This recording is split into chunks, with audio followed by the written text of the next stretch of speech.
En 2025, sous le soleil immuable qui baigne l'immense plateau de Gizeh, l'attention du monde entier se porte sur la pyramide de Mykérinos, ou Menkaure en égyptien ancien, réputée comme la plus modeste des trois grandes pyramides royales, mais pourtant chargée d'un profond symbolisme. Malgré sa taille moins imposante que celle de Khéops et de Képhren, elle domine un complexe funéraire qui ne cesse de fasciner les spécialistes de l'archéologie égyptienne.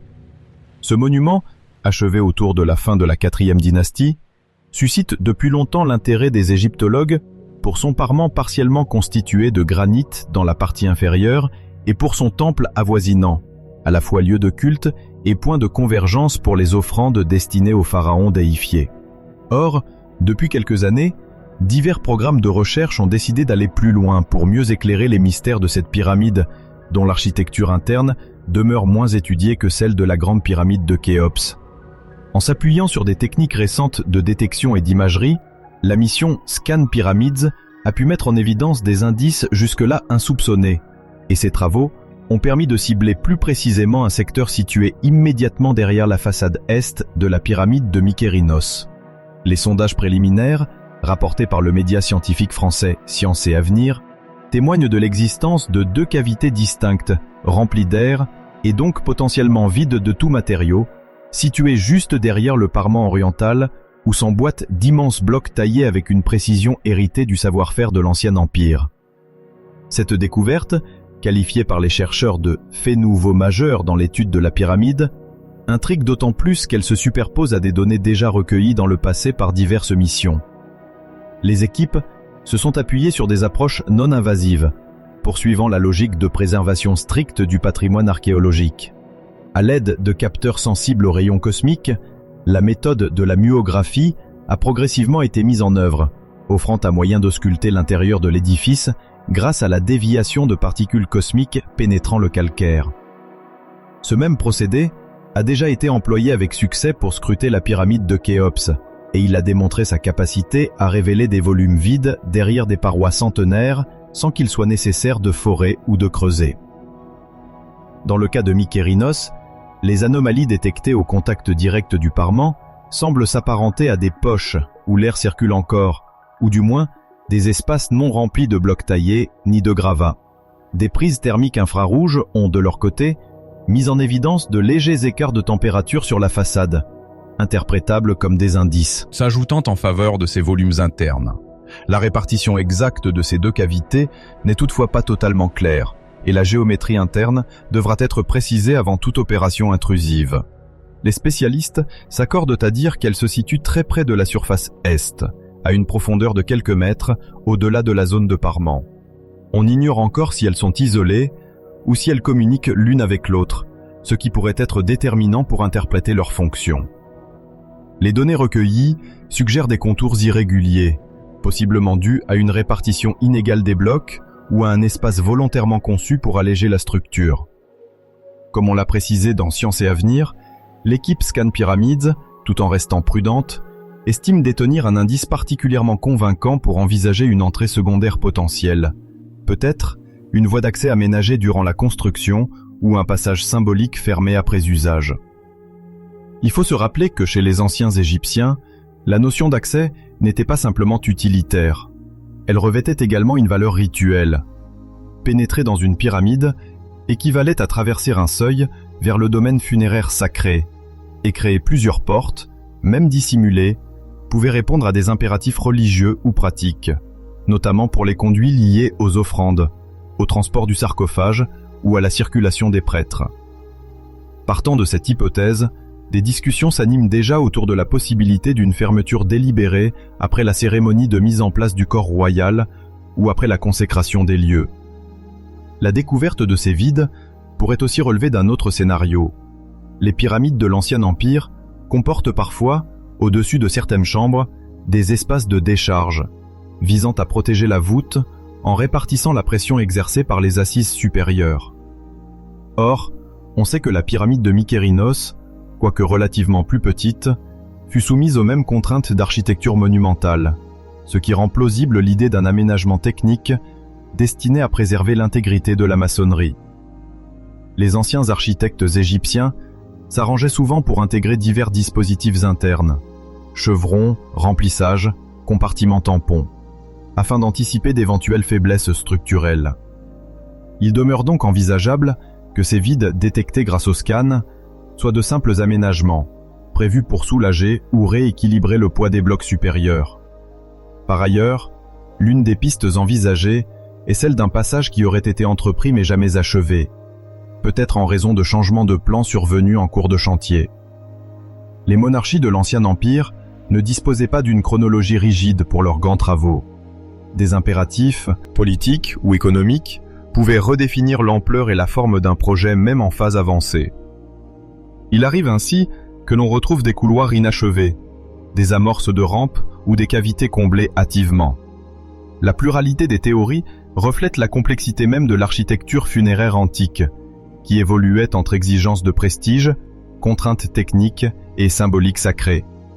Dans le cas de la pyramide de Mykérinos, toute avancée doit également se mesurer au regard des textes et des découvertes antérieures, afin de déterminer dans quelle mesure ces vides peuvent être rattachés à un usage précis ou à une logique plus globale dictée par le rituel. Le dernier scénario, potentiellement le plus spectaculaire pour l'opinion publique, reste la possibilité d'une seconde entrée réelle, dont la connaissance se serait perdue au fil des siècles, puis qui aurait été scellée délibérément. Selon l'iconographie et les restes archéologiques, plusieurs pyramides disposaient parfois de fausses portes, présentant une apparence de passage pour des raisons rituelles, mais n'étant pas destinées à être franchies physiquement. Cependant, Scam Pyramide insiste sur le fait que des indices tangibles les incitent à soupçonner qu'il pourrait s'agir ici d'un accès bien réel, quoique masqué derrière le parement. Si cela se confirmait, le caractère inédit de la découverte soulèverait des interrogations nouvelles concernant l'itinéraire funéraire du monarque. À quel usage précis était destiné cet accès additionnel, et dans quel contexte historique ou symbolique s'inscrivait-il? L'étude du parement oriental acquiert d'autant plus d'importance qu'on sait souvent que les éléments façonnant la façade est, face au Nil, jouaient un rôle primordial dans les rites d'ascension et dans la réception des offrandes venant des temples inférieurs. Pour lever le voile de l'incertitude, les chercheurs prévoient désormais une série d'étapes qu'ils espèrent franchir en collaboration avec les autorités égyptiennes. Tous s'accordent sur la nécessité de respecter les protocoles de conservation. Depuis quelques décennies, le Conseil suprême des Antiquités en Égypte a mis en place des règles particulièrement strictes pour toute forme de perforation, même très discrète, sur un monument classé d'une telle importance historique. Pourtant, la perspective de gagner un accès précis à ces cavités demeure excitante d'un point de vue scientifique. Les experts de Scan Pyramide évoquent la possibilité d'introduire de très petits endoscopes ou robots, capables de se faufiler dans un trou de seulement quelques centimètres, pour filmer et analyser l'intérieur sans endommager la structure. Cette technique, déjà employée dans d'autres lieux archéologiques, exige un matériel spécialisé, souvent conçu sur mesure en tenant compte des contraintes de température, de poussière et de stabilité. L'idée rapportée dans Science et Avenir serait de valider d'abord la modélisation 3D des cavités grâce à la compilation de toutes les données non destructives existantes, puis de déposer une demande officielle pour la mise en place de ces micro-percements. Une fois l'autorisation accordée, l'équipe chercherait l'endroit idéal pour percer, le tout en respectant l'intégrité de la pierre d'origine. Bien sûr, il sera indispensable de recouper et consolider les mesures préliminaires à l'aide de nouvelles sessions de muographie, d'analyses thermiques supplémentaires et peut-être de sondages radar complémentaires pour réduire toute marge d'erreur. L'enjeu est d'éviter les conclusions hâtives et de garantir la solidité des hypothèses. Dans le domaine de l'archéologie monumentale, une annonce trop rapide, fondée sur des indices mal corroborés, peut rapidement engendrer de la confusion ou des spéculations excessives. Ici, l'objectif se veut plus méthodique. L'équipe Scan Pyramide, comme elle l'a déjà démontré lors d'investigations passées, adopte un protocole rigoureux, visant à publier ses résultats sous forme d'articles scientifiques validés par les pairs, après quoi une communication grand public pourra être envisagée dans le respect des procédures légales et du calendrier de l'administration égyptienne. Cet approfondissement de la recherche s'accompagne d'une réflexion parallèle sur le sens d'une éventuelle entrée scellée. On sait que Mykérinos, dernier grand projet pyramidion de la 4e dynastie, reflète déjà un changement d'échelle par rapport à ses prédécesseurs, ne dépassant pas les 65 mètres de hauteur à l'origine, contre les 146 mètres initiaux de la grande pyramide de Khéops. Mais cette relative modestie ne doit pas faire oublier que la construction de Mykérinos respectait les mêmes requis symboliques. Orientation minutieuse vers les points cardinaux, mise en place d'un temple funéraire attenant et d'une chaussée reliant la pyramide à un temple de vallée, sans compter la présence de 3 petites pyramides subsidiaires pour les reines. La question d'un ou de plusieurs accès revêtait dès lors une importance considérable, ne serait-ce que pour la phase d'aménagement initiale, puis pour les rites posthumes. Dans l'imaginaire de l'époque, l'enceinte sacrée devait se protéger des intrus, tout en conservant un lien symbolique avec l'horizon, lieu d'union entre le monde des vivants et le royaume des dieux. Les hypothèses de travail formulées jusqu'ici induisent des scénarios différents pour l'interprétation des découvertes. Si l'optique d'un accès rituel ou technique de chantier scellé après usage apparaît plausible, elle soulève tout un pan de questions sur le calendrier de la construction et sur les raisons précises qui auraient pu motiver l'isolement de ce passage. S'agissait-il d'acheminer des blocs ou des statues par un itinéraire parallèle, plus discret, avant de refermer l'ouverture pour ne laisser qu'une façade lisse? Concernant l'idée d'un aménagement de décharge lié aux contraintes de charge, elle s'appuie sur la certitude que les architectes égyptiens avaient une grande maîtrise des lois de la gravité. Les multiples espaces formant des vides sous certaines couches de pierre pouvaient contribuer à empêcher l'effondrement. Cependant, la brièveté de la distance entre ces cavités et la façade fait poser la question. Ne serait-ce pas trop proche du parement pour une fonction purement statique? D'où l'éventualité du couloir inachevé ou bouché, dont l'abandon aurait pu résulter d'une modification du plan. Quant à l'hypothèse d'un second système d'accès à la chambre funéraire, rarement attestée, elle laisserait entrevoir l'ingéniosité d'un double dispositif, possiblement pour des cérémonies rapprochant le roi de son peuple ou pour privilégier un couloir réservé à une élite. Le rôle des agences gouvernementales et de l'administration des antiquités sera crucial pour la suite. L'autorisation d'une exploration intrusive suppose un accord unanime parmi plusieurs institutions, car forer la pierre antique ne se fait qu'en ultime recours. Il est pourtant établi qu'un endoscope, s'il est inséré correctement, ne provoque qu'un impact minime et rend possible un examen visuel de l'intérieur des cavités, tout en recueillant des informations climatiques, température, taux d'humidité, présence de sédiments. Les archéologues espèrent ainsi déterminer si ces espaces sont totalement vides ou remplis de petits débris. Ils voudront également évaluer l'état de conservation des parois internes. Le temps joue en faveur d'une démarche méthodique. Il est en effet préférable d'affiner la cartographie par scan avant de risquer toute perforation et, idéalement, le développer des micro-robots capables de se déplacer avec une certaine autonomie, à la manière de sondes modulables. Au regard des découvertes potentielles, la patience demeure une vertu essentielle dans l'exploration des secrets de l'Ancien Empire. Le fait que 2 cavités aient été découvertes, et non pas une seule, élargit encore le champ des interrogations. La disposition peut suggérer une symétrie de conception ou, au contraire, des choix dictés par la difficulté d'ajuster les blocs de parement. L'existence d'un double espace n'exclut pas l'éventualité d'un couloir unique, subdivisé par un bloc ou par un mur intermédiaire désormais effondré ou comblé. La recherche de creusement répondant à des motifs rituels ou à des contraintes techniques fait écho à l'extrême minutie avec laquelle les bâtisseurs de la 4e dynastie pouvaient gérer la géométrie des parois internes. Malgré l'aspect massif et imposant des pyramides, la conception architecturale n'en restait pas moins sophistiquée, avec des placements calculés pour réduire l'effort de traction, optimiser l'acheminement de lourdes charges et prévoir chaque étape de la construction. Découvrir aujourd'hui de tels indices incite à repenser la multiplicité des solutions adoptées par les architectes et les officiers responsables du monument funéraire, lesquels devaient rendre compte au souverain tout en maniant à la fois la science de l'ingénierie et la sensibilité religieuse. Cette année 2025 marque donc un tournant dans la compréhension de la pyramide de Mykérinos. Les archéologues et ingénieurs engagés dans la mission Scan Pyramide s'emploient à approfondir leurs relevés, tandis que les spécialistes de l'Ancien Empire réexaminent les hypothèses de plan interne. Tous reconnaissent qu'il reste beaucoup à faire pour confirmer la raison d'être de ces 2 cavités à l'est du monument. Mais l'enthousiasme grandit quant à la possibilité d'identifier pour la première fois la trace d'un accès secondaire authentique. S'il s'agit effectivement d'un couloir, fût-il de dimension modeste ou partiellement comblé, il s'inscrirait dans la longue quête d'indices sur les méthodes de construction, les pratiques rituelles et la symbolique de la pyramide. L'augmentation du corpus de données rend envisageable des analyses comparatives avec d'autres pyramides de la 3e ou de la 4e dynastie.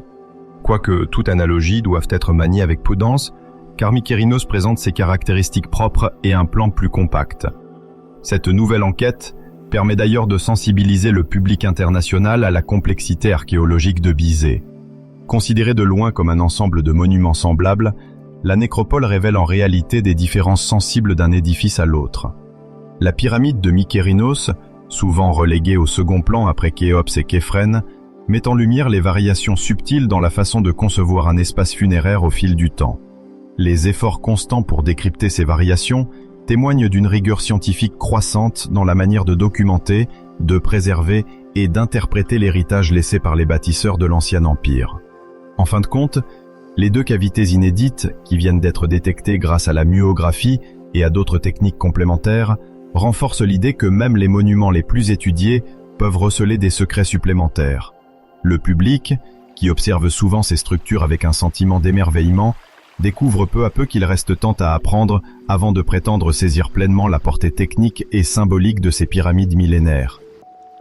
En novembre 2025, dans le cadre de la Sharjah International Book Fair aux Émirats Arabes Unis, l'archéologue égyptien Zahi Hawass a annoncé qu'une découverte particulièrement intrigante venait d'être réalisée au sujet de la grande pyramide de Khéops.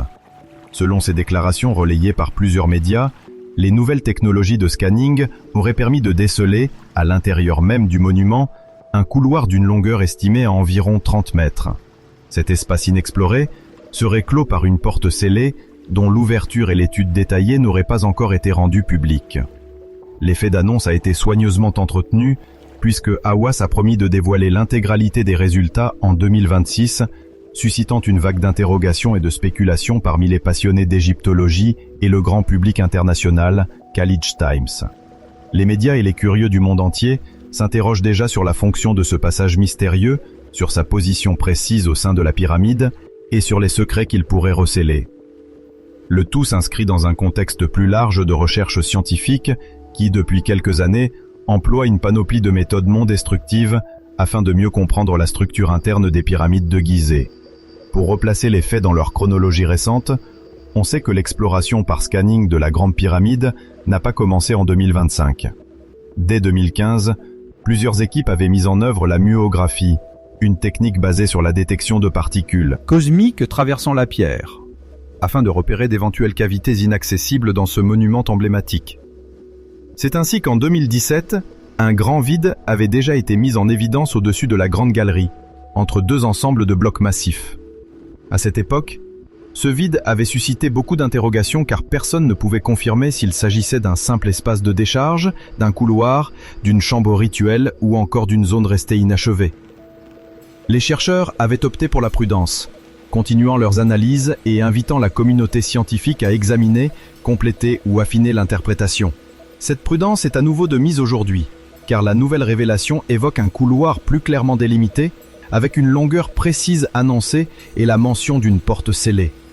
Il ne s'agit plus d'une hypothèse diffuse, extracée d'images muographiques, mais d'un fait plus concret, qui a déjà fait l'objet d'interventions robotiques, selon les sources citées, Jerusalem Post. Le rôle de Zahi Hawass est central dans cette affaire.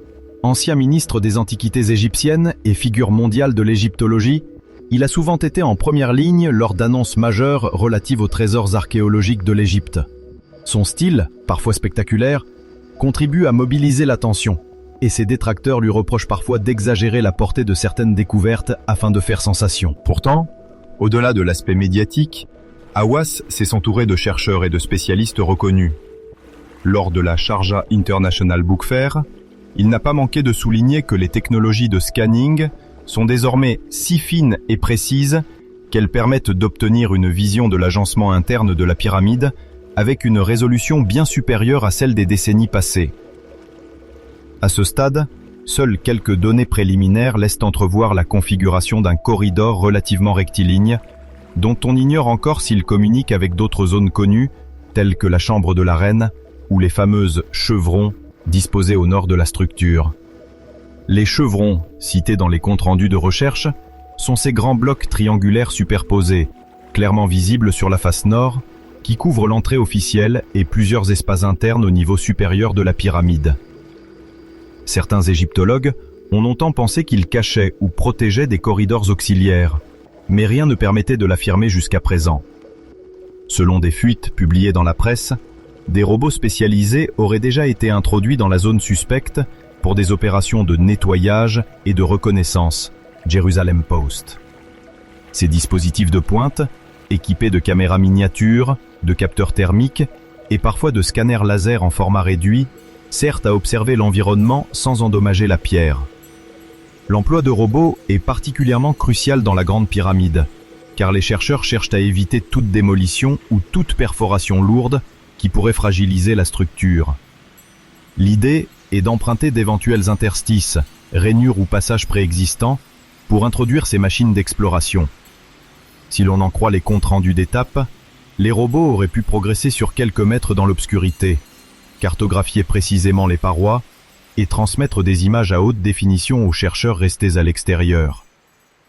En somme, même si le public n'a pas encore eu accès à ce matériel, on comprend que la préparation d'une annonce détaillée, sans doute agrémentée de vidéos ou de photographies, est en cours.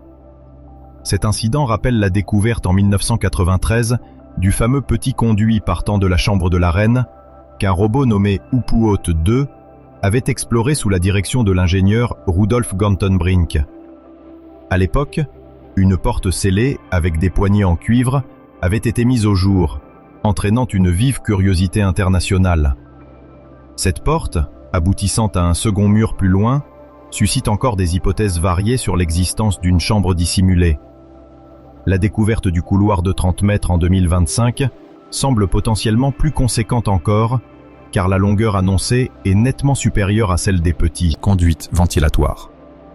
Si cette information se confirme, on pourrait être en présence d'un passage que les constructeurs de la 4e dynastie avaient jugé bon de masquer et qui, pour des raisons inconnues à ce jour, n'avait jamais été rouvert ni mentionné dans les textes de l'Ancien Empire. Le fait qu'une porte scellée ferme ce couloir renforce l'idée d'un accès potentiellement important ou d'un dispositif d'isolement destiné à sanctuariser un espace jugé critique, qu'il soit de nature rituelle, pratique ou symbolique. Les chercheurs s'efforcent maintenant de préciser la fonction probable d'un tel passage. Plusieurs pistes sont régulièrement évoquées lorsqu'on découvre un espace inconnu dans une pyramide. La première est qu'il puisse s'agir d'une chambre de décharge ou d'un couloir de délestage, conçu pour alléger la pression exercée par les blocs supérieurs sur une zone plus fragile. Dans la Grande Pyramide, on sait que de nombreux espaces de décharge existent déjà, par exemple au-dessus de la chambre du roi, protégés par 5 compartiments superposés. Toutefois, la forme annoncée ici ressemble davantage à un véritable couloir, ce qui est inhabituel pour un simple espace de décharge. Une autre hypothèse suppose qu'il puisse s'agir d'un couloir technique, c'est-à-dire un passage utilisé pendant la construction pour transporter des blocs, gérer des outils ou réaliser des opérations de positionnement. Ce couloir aurait ensuite été obstrué une fois la pyramide achevée. Par ailleurs, certains avancent une fonction rituelle, comme un conduit symbolique reliant la chambre funéraire du pharaon aux étoiles, ou un chemin secondaire permettant à l'âme royale de circuler librement. Cette seconde interprétation, plus spéculative, est étayée par l'importance des conceptions spirituelles dans l'Ancien Empire, où plusieurs orifices et faux couloirs étaient parfois intégrés dans l'édifice. Le public international ignore souvent que la pyramide de Khéops, bâtie vers 2550 avant notre ère, est loin d'avoir livré tous ses secrets. Même après des siècles de fouilles et de recherches, elle recèle encore un maillage interne extrêmement complexe, et chaque nouvelle technologie révèle de légères anomalies dans sa composition. Les archéologues savent que les bâtisseurs de la 4e dynastie avaient atteint un degré d'ingénierie impressionnant, qui leur permettait d'ériger ces structures gigantesques avec une précision extrême. Les blocs de calcaire massif qui constituent l'essentiel du cœur du monument contiennent par endroits des couloirs, des chambres, des rampes de construction et divers emplacements potentiels pour des correctifs ou des supports. On devine que des espaces pouvaient être laissés volontairement vides afin d'assurer une répartition optimale des charges sur les murs porteurs. Mais distinguer un espace purement technique d'un espace rituel nécessite des indices plus tangibles, comme des inscriptions, des artefacts, des scellements caractéristiques ou des indices de trafic humain ayant déposé des traces de suie ou d'outils. Pour l'instant, les annonces officielles ne font état que d'images scannées et de relevés préliminaires, ce qui nourrit l'impatience en attendant 2026. Awa s'est allé jusqu'à affirmer que cette découverte pourrait réécrire l'histoire et être tout aussi spectaculaire que la révélation du trésor de Toutankhamon, mise au jour en 1922 par Howard Carter, The Economic Times. Cette comparaison suscite déjà des réactions mitigées chez les spécialistes. En effet, la révélation du tombeau quasi intact d'un pharaon mineur de la 18e dynastie avait effectivement bouleversé l'égyptologie et marqué l'imaginaire collectif à l'échelle planétaire. Est-il vraiment réaliste de prétendre qu'un couloir de la Grande Pyramide, même assorti d'une porte scellée, puisse produire un impact similaire ? Certains se méfient des effets d'annonce et recommandent d'attendre la publication détaillée de ces découvertes dans une revue scientifique à comité de lecture.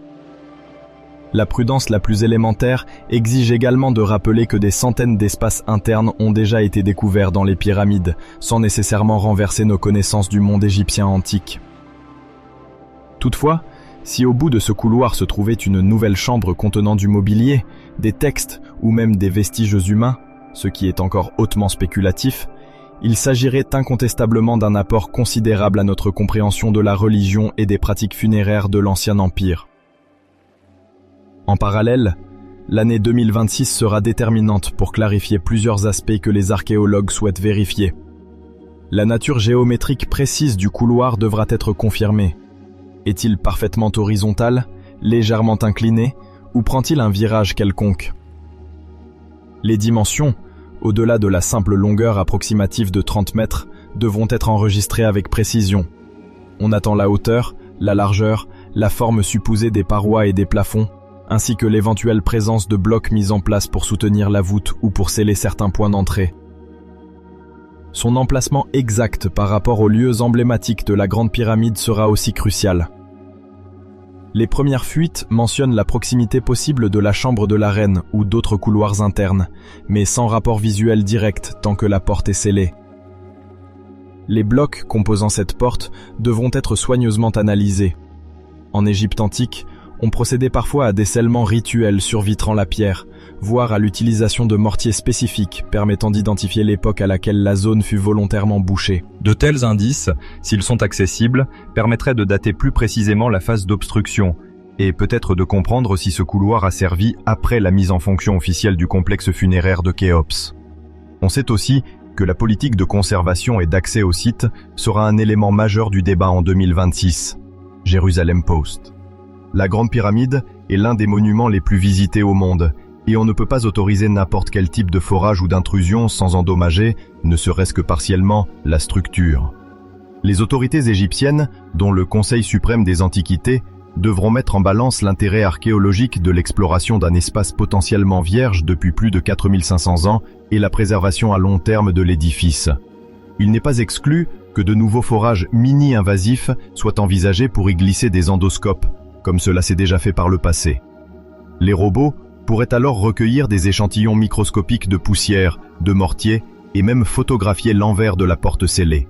Mais toute avancée dans ce sens suppose un feu vert officiel, des garanties de non-destruction et un consensus au sein de la communauté scientifique, autant de prérequis qui ralentissent souvent les découvertes médiatisées. Par ailleurs, la découverte de ce couloir peut avoir un lien avec le grand vide détecté en 2017. Certains égyptologues se demandent si ce nouvel espace fait partie du même système inconnu ou s'il s'agit d'un recoin distinct. La Grande Pyramide est un assemblage complexe, où de tels vides pourraient s'emboîter ou se superposer. Ainsi, le couloir de 30 mètres pourrait se situer en prolongement de la zone vide, créant un vaste axe horizontal ou oblique. Les rapports préliminaires n'ont pas encore pu confirmer cette éventualité. Lorsque le projet sera officiellement révélé, peut-être en 2026, il faudra examiner la topographie complète en se fondant sur l'ensemble des données de scanning accumulées depuis la fin des années 2010. Les analyses croisées de la myographie, de l'imagerie radar et de la thermographie infrarouge devrait permettre de modéliser la pyramide en 3 dimensions avec un degré de précision inégalé.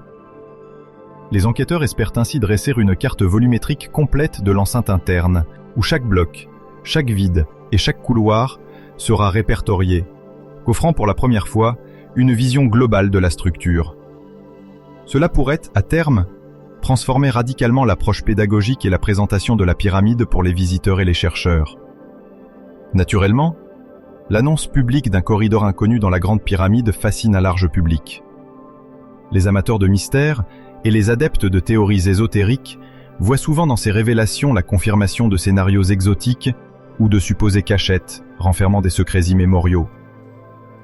Les égyptologues professionnels, quant à eux, essaient de rappeler que les grands monuments de la 4e dynastie ne sont pas de simples boîtes fermées et qu'ils recèlent souvent des traces de multiples phases de construction ou d'ajustement. Il est donc tout à fait plausible qu'on découvre encore quelques passages, scellés par prudence ou par nécessité, sans qu'ils recèlent pour autant un trésor matériel. Toutefois, l'éventualité de nouvelles découvertes d'objets est toujours réelle, car s'il existe une pièce annexe inconnue, celle-ci pourrait avoir été utilisée pour stocker ou dissimuler des éléments qui ne devaient pas être exposés dans les salles principales. Il faut donc garder un œil sur les futures publications scientifiques et sur les images qui seront partagées en 2026. Aux yeux des scientifiques, cet éventuel couloir demande aussi une contextualisation historique poussée. On connaît la complexité du plan intérieur de la pyramide, avec son réseau de galeries ascendantes et descendantes, sa grande galerie et ses diverses chambres, dont celle du roi, surmontée par plusieurs appentis de décharge. On sait que le couloir d'entrée officiel, visible depuis la face nord, mène à un couloir descendant, qui lui-même pénètre plus profondément dans la masse du monument. De là, un couloir ascendant conduit à la grande galerie et à la chambre du ROI. Un couloir horizontal permet aussi d'accéder à la chambre de la reine. Dans ce schéma, où se situerait le nouveau passage long de 30 mètres? Pourrait-il être parallèle ou perpendiculaire à la grande galerie, ou au contraire, se situer entre la chambre de la reine et un potentiel espace dont on ne soupçonnait pas l'existence? Chaque hypothèse soulève de nombreuses interrogations sur l'intention des architectes de la 4e dynastie et sur le fonctionnement de l'appareil administratif qui a supervisé ce colossal chantier. La façon dont le couloir fut ensuite scellé, si dès la construction ou à une date ultérieure, est un indice majeur qu'il s'agit d'un espace ayant une importance spécifique. Pour l'instant, la communication officielle insiste sur le potentiel de la découverte, mais évite délibérément de donner trop de détails. Les images issues des robots explorateurs n'ont pas fuité dans le domaine public, et aucun rapport technique n'a été transmis à des revues spécialisées. On peut penser que l'équipe de chercheurs, sous l'égide des autorités égyptiennes, souhaite préparer un communiqué très calibré. Ce communiqué, ou cette conférence de presse, s'accompagnerait vraisemblablement de la démonstration visuelle que réclamait déjà le public en 2017 au sujet du grand vide. Cette fois, les scientifiques veulent sans doute assembler un corpus de preuves irréfutables tant sur la configuration de ce corridor que sur les protocoles suivis pour le localiser et l'examiner. Ils espèrent aussi présenter des hypothèses de datation plus fines, qui permettraient de trancher la question de savoir si le couloir a été utilisé pendant le règne de Khéops ou s'il s'agit d'un ajout secondaire, voire d'une structure partiellement abandonnée. Autant de points cruciaux qui, mis bout à bout, donneraient à cette découverte une importance historique certaine, sans forcément atteindre l'aura de la tombe de Toutankhamon. Les experts internationaux recommandent de ne pas tirer de conclusions hâtives en attendant les résultats définitifs. La leçon de 2017 est encore fraîche à l'esprit. À l'époque, les médias avaient titré sur l'existence d'une chambre secrète au-dessus de la Grande Galerie, alors que la nature concrète de l'espace restait à prouver et que de nombreux archéologues contestaient l'idée d'une pièce fermée. Dans le cas présent, si un couloir d'une 30aine de mètres a été confirmé et déjà exploré par des robots, la part d'incertitude porte davantage sur sa fonction, son contenu et son plan exact. Les chercheurs devront notamment analyser la porte scellée, son mécanisme, la disposition éventuelle de joints de cuivre ou de bois, et la présence de hiéroglyphes ou de marques de tailleurs qui pourraient identifier l'équipe ayant travaillé à ce scellement. Cela prend du temps et exige des techniques analytiques de pointe, comme la spectrométrie, la photogrammétrie haute résolution, et peut-être même des carottages pour des analyses chimiques du mortier d'assemblage. Reste la question de savoir si l'ouverture de la porte scellée aura lieu en direct ou si elle sera repoussée pour des raisons de conservation. Les précédents exemples, comme l'exploration des conduits de la chambre de la reine, ont montré que le public apprécie la dramaturgie d'une ouverture filmée, mais que les experts préfèrent parfois procéder hors caméra pour éviter toute précipitation malvenue. Il faudra aussi surveiller l'environnement de ce couloir. La structure de la pyramide est-elle stable autour de cette zone ? Existe-t-il un risque d'effondrement ou de fragilisation si une cavité est ouverte sur l'extérieur ? Tous ces facteurs techniques pèsent lourd dans la balance. Mais si tout se passe bien, on peut imaginer que le monde assistera, en 2026, à un moment exceptionnel dans l'histoire de l'égyptologie, où un passage inconnu sera enfin révélé à la lumière moderne. L'efficacité des robots miniatures, l'expertise des ingénieurs et la prudence des conservateurs devront s'allier pour préserver l'intégrité du monument et, espérons-le, faire progresser nos connaissances dans le respect le plus strict de la méthode scientifique. Au cours de la 4e dynastie de l'Égypte ancienne, la construction des pyramides atteint un niveau de coordination et de complexité inégalé, s'inscrivant dans la continuité d'un long cheminement inauguré sous le règne de Snéfrou et poursuivi par ses successeurs, Khéops, Khéphren et Mykérinos.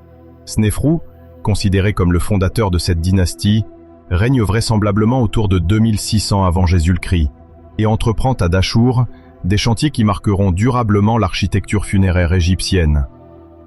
C'est à lui que l'on doit notamment la pyramide dite rhomboïdale, souvent appelée la pyramide rhombée ou pyramide bent en anglais, qui se distingue par sa forme particulière due à un changement d'angle en cours de construction, ainsi que la pyramide rouge, considérée comme le premier édifice véritablement à face lisse d'une taille imposante.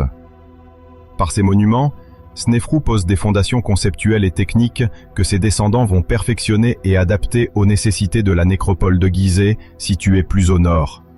Les pyramides de Dachour servent en quelque sorte de laboratoire géant, où des innovations en matière de rampes, de calcul des charges et d'aménagement intérieur permettent de franchir un palier décisif dans la course à la monumentalité. Il est essentiel de garder en mémoire qu'à cette époque, la construction de pyramides constituait pour le souverain un moyen de perpétuer son culte et d'asseoir son pouvoir, tout en mobilisant autour de lui de vastes équipes de main-d'œuvre et des spécialistes de diverses disciplines architecturales et artisanales. À la mort de Snéfrou, son fils, Khéops, connu dans la nomenclature grecque sous le nom de Khéops ou Khufu en translittération plus fidèle, accède au trône et inaugure le chantier le plus ambitieux de l'ancien empire, à savoir la Grande Pyramide, qui domine aujourd'hui encore le plateau de Gizeh. Les Égyptiens de l'époque l'appelaient Akhet Khufu, ce qui évoque un horizon symbolique associé au nom du roi, tandis que les voyageurs grecs la connaîtront plus tard sous le nom de Grande Pyramide. Ce nouvel édifice, achevé autour de 2580 avant Jésus-Christ si l'on s'en tient aux estimations courantes, s'élève à plus de 140 mètres de haut à l'origine, avant l'érosion et le retrait de son parement de calcaire fin en provenance des carrières de Toura de l'autre côté du Nil. La précision des angles et l'orientation presque parfaite du monument sur les points cardinaux témoignent d'une volonté de perfection jamais atteinte auparavant. Pour la phase de conception, il a fallu mobiliser des architectes capables de calculer précisément les volumes, de planifier l'érection des différents niveaux et d'anticiper les contraintes de charges intérieures. On peut imaginer que ces spécialistes aient été formés à la cour royale et qu'ils aient bénéficié d'un atelier ou d'une institution dédiée au tracé des plans. Khéops, soucieux de préserver son autorité, encourage une organisation centralisée des carrières, des ateliers de taille et du transport fluvial pour faire converger vers Gizeh les centaines de milliers de blocs nécessaires. Au-delà du gigantisme, la méthode d'approvisionnement repose essentiellement sur la saison de la crue, moment où le Nil gonflé facilite la circulation des péniches chargées de pierres, de bois ou de provisions destinées aux équipes sur le site. Ainsi, le calendrier agricole et l'essor du chantier sont intimement liés, car pendant la méditation agricole imposée par les eaux, une partie de la population est disponible pour travailler à la construction et à l'entretien des immenses projets royaux. Après Khéops, c'est probablement son fils Djedefreh qui monte sur le trône, mais celui-ci érige sa pyramide à Abu Rawash, un peu plus au nord, ne suivant pas exactement la tradition monumentale de Gizeh. Son successeur, Khéphren, dont le nom est parfois orthographié Khafre, revient cependant sur le plateau, où il fait construire une pyramide presque aussi imposante que celle de Khéops, quoique légèrement plus basse. Du fait de l'élévation naturelle du plateau rocailleux, l'illusion pousse nombre de visiteurs à croire que la pyramide de Képhren est en réalité plus grande que la Grande Pyramide, alors même que ses dimensions réelles sont un peu inférieures, autour de 136 mètres de hauteur initiale.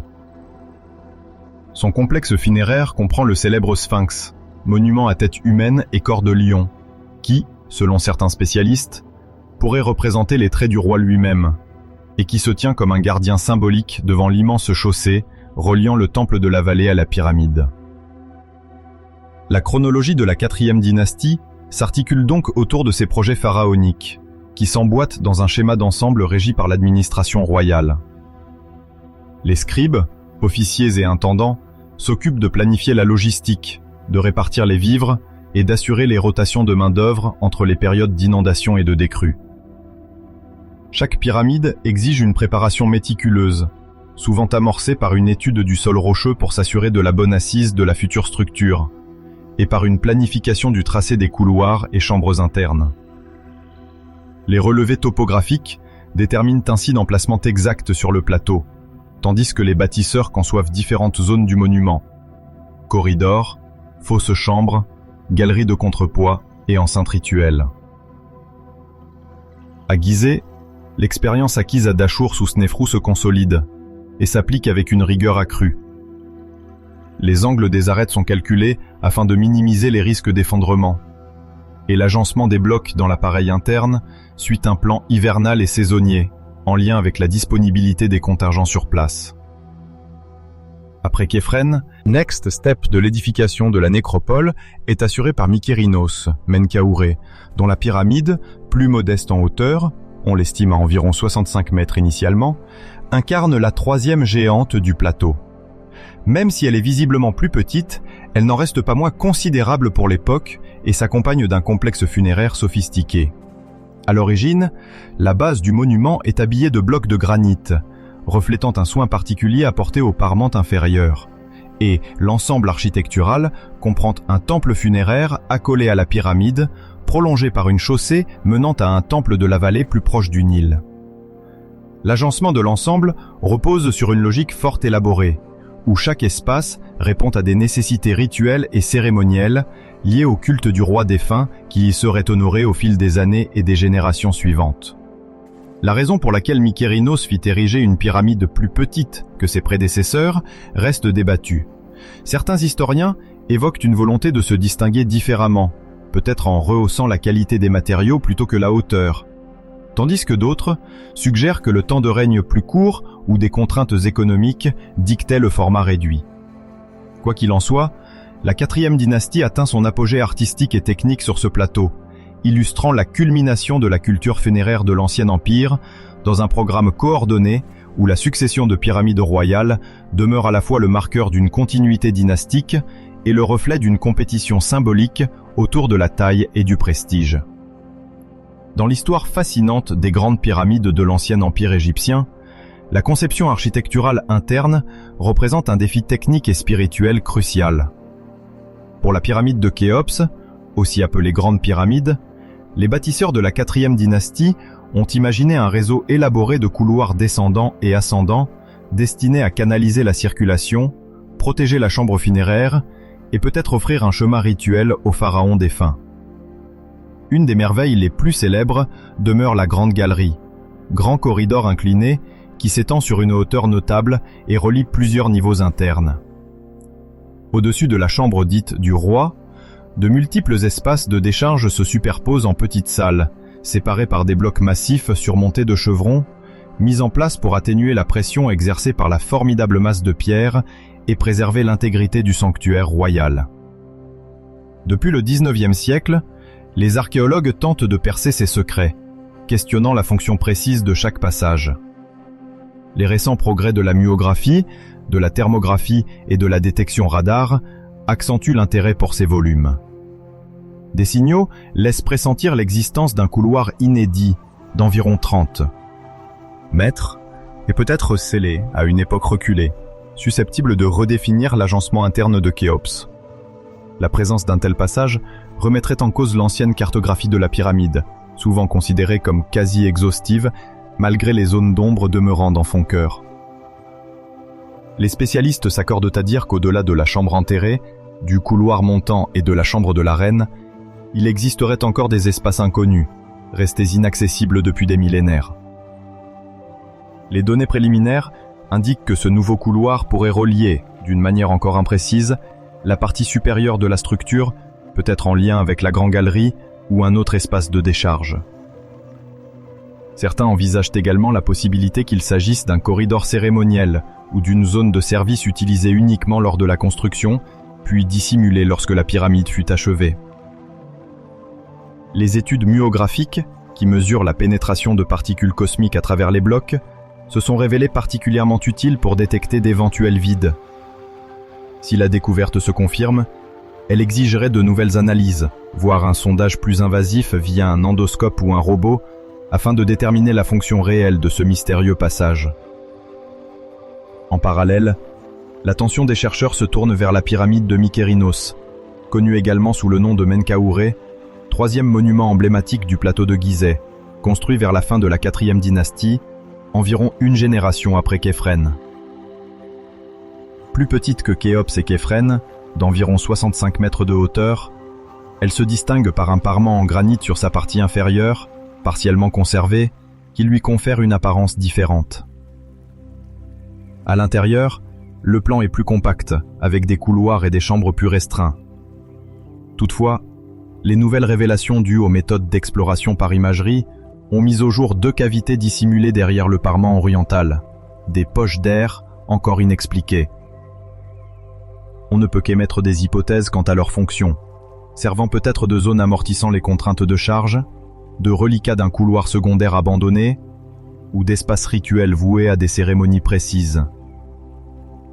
Cette découverte incite les égyptologues à réexaminer la manière dont Mykérinos a été conçu et à envisager qu'un second accès, délibérément scellé, ait pu exister près de la façade est. Les nouvelles techniques d'investigation s'appuient sur des principes non destructifs. Les caméras infrarouges détectent d'infimes variations de température à la surface du monument, révélant ainsi d'éventuelles différences de densité interne. Les capteurs radars, eux, renvoient des échos quand ils rencontrent des discontinuités, ce qui peut trahir l'existence de couloirs ou de chambres. La myographie, quant à elle, scrute la façon dont les muons, particules cosmiques, traversent la pierre.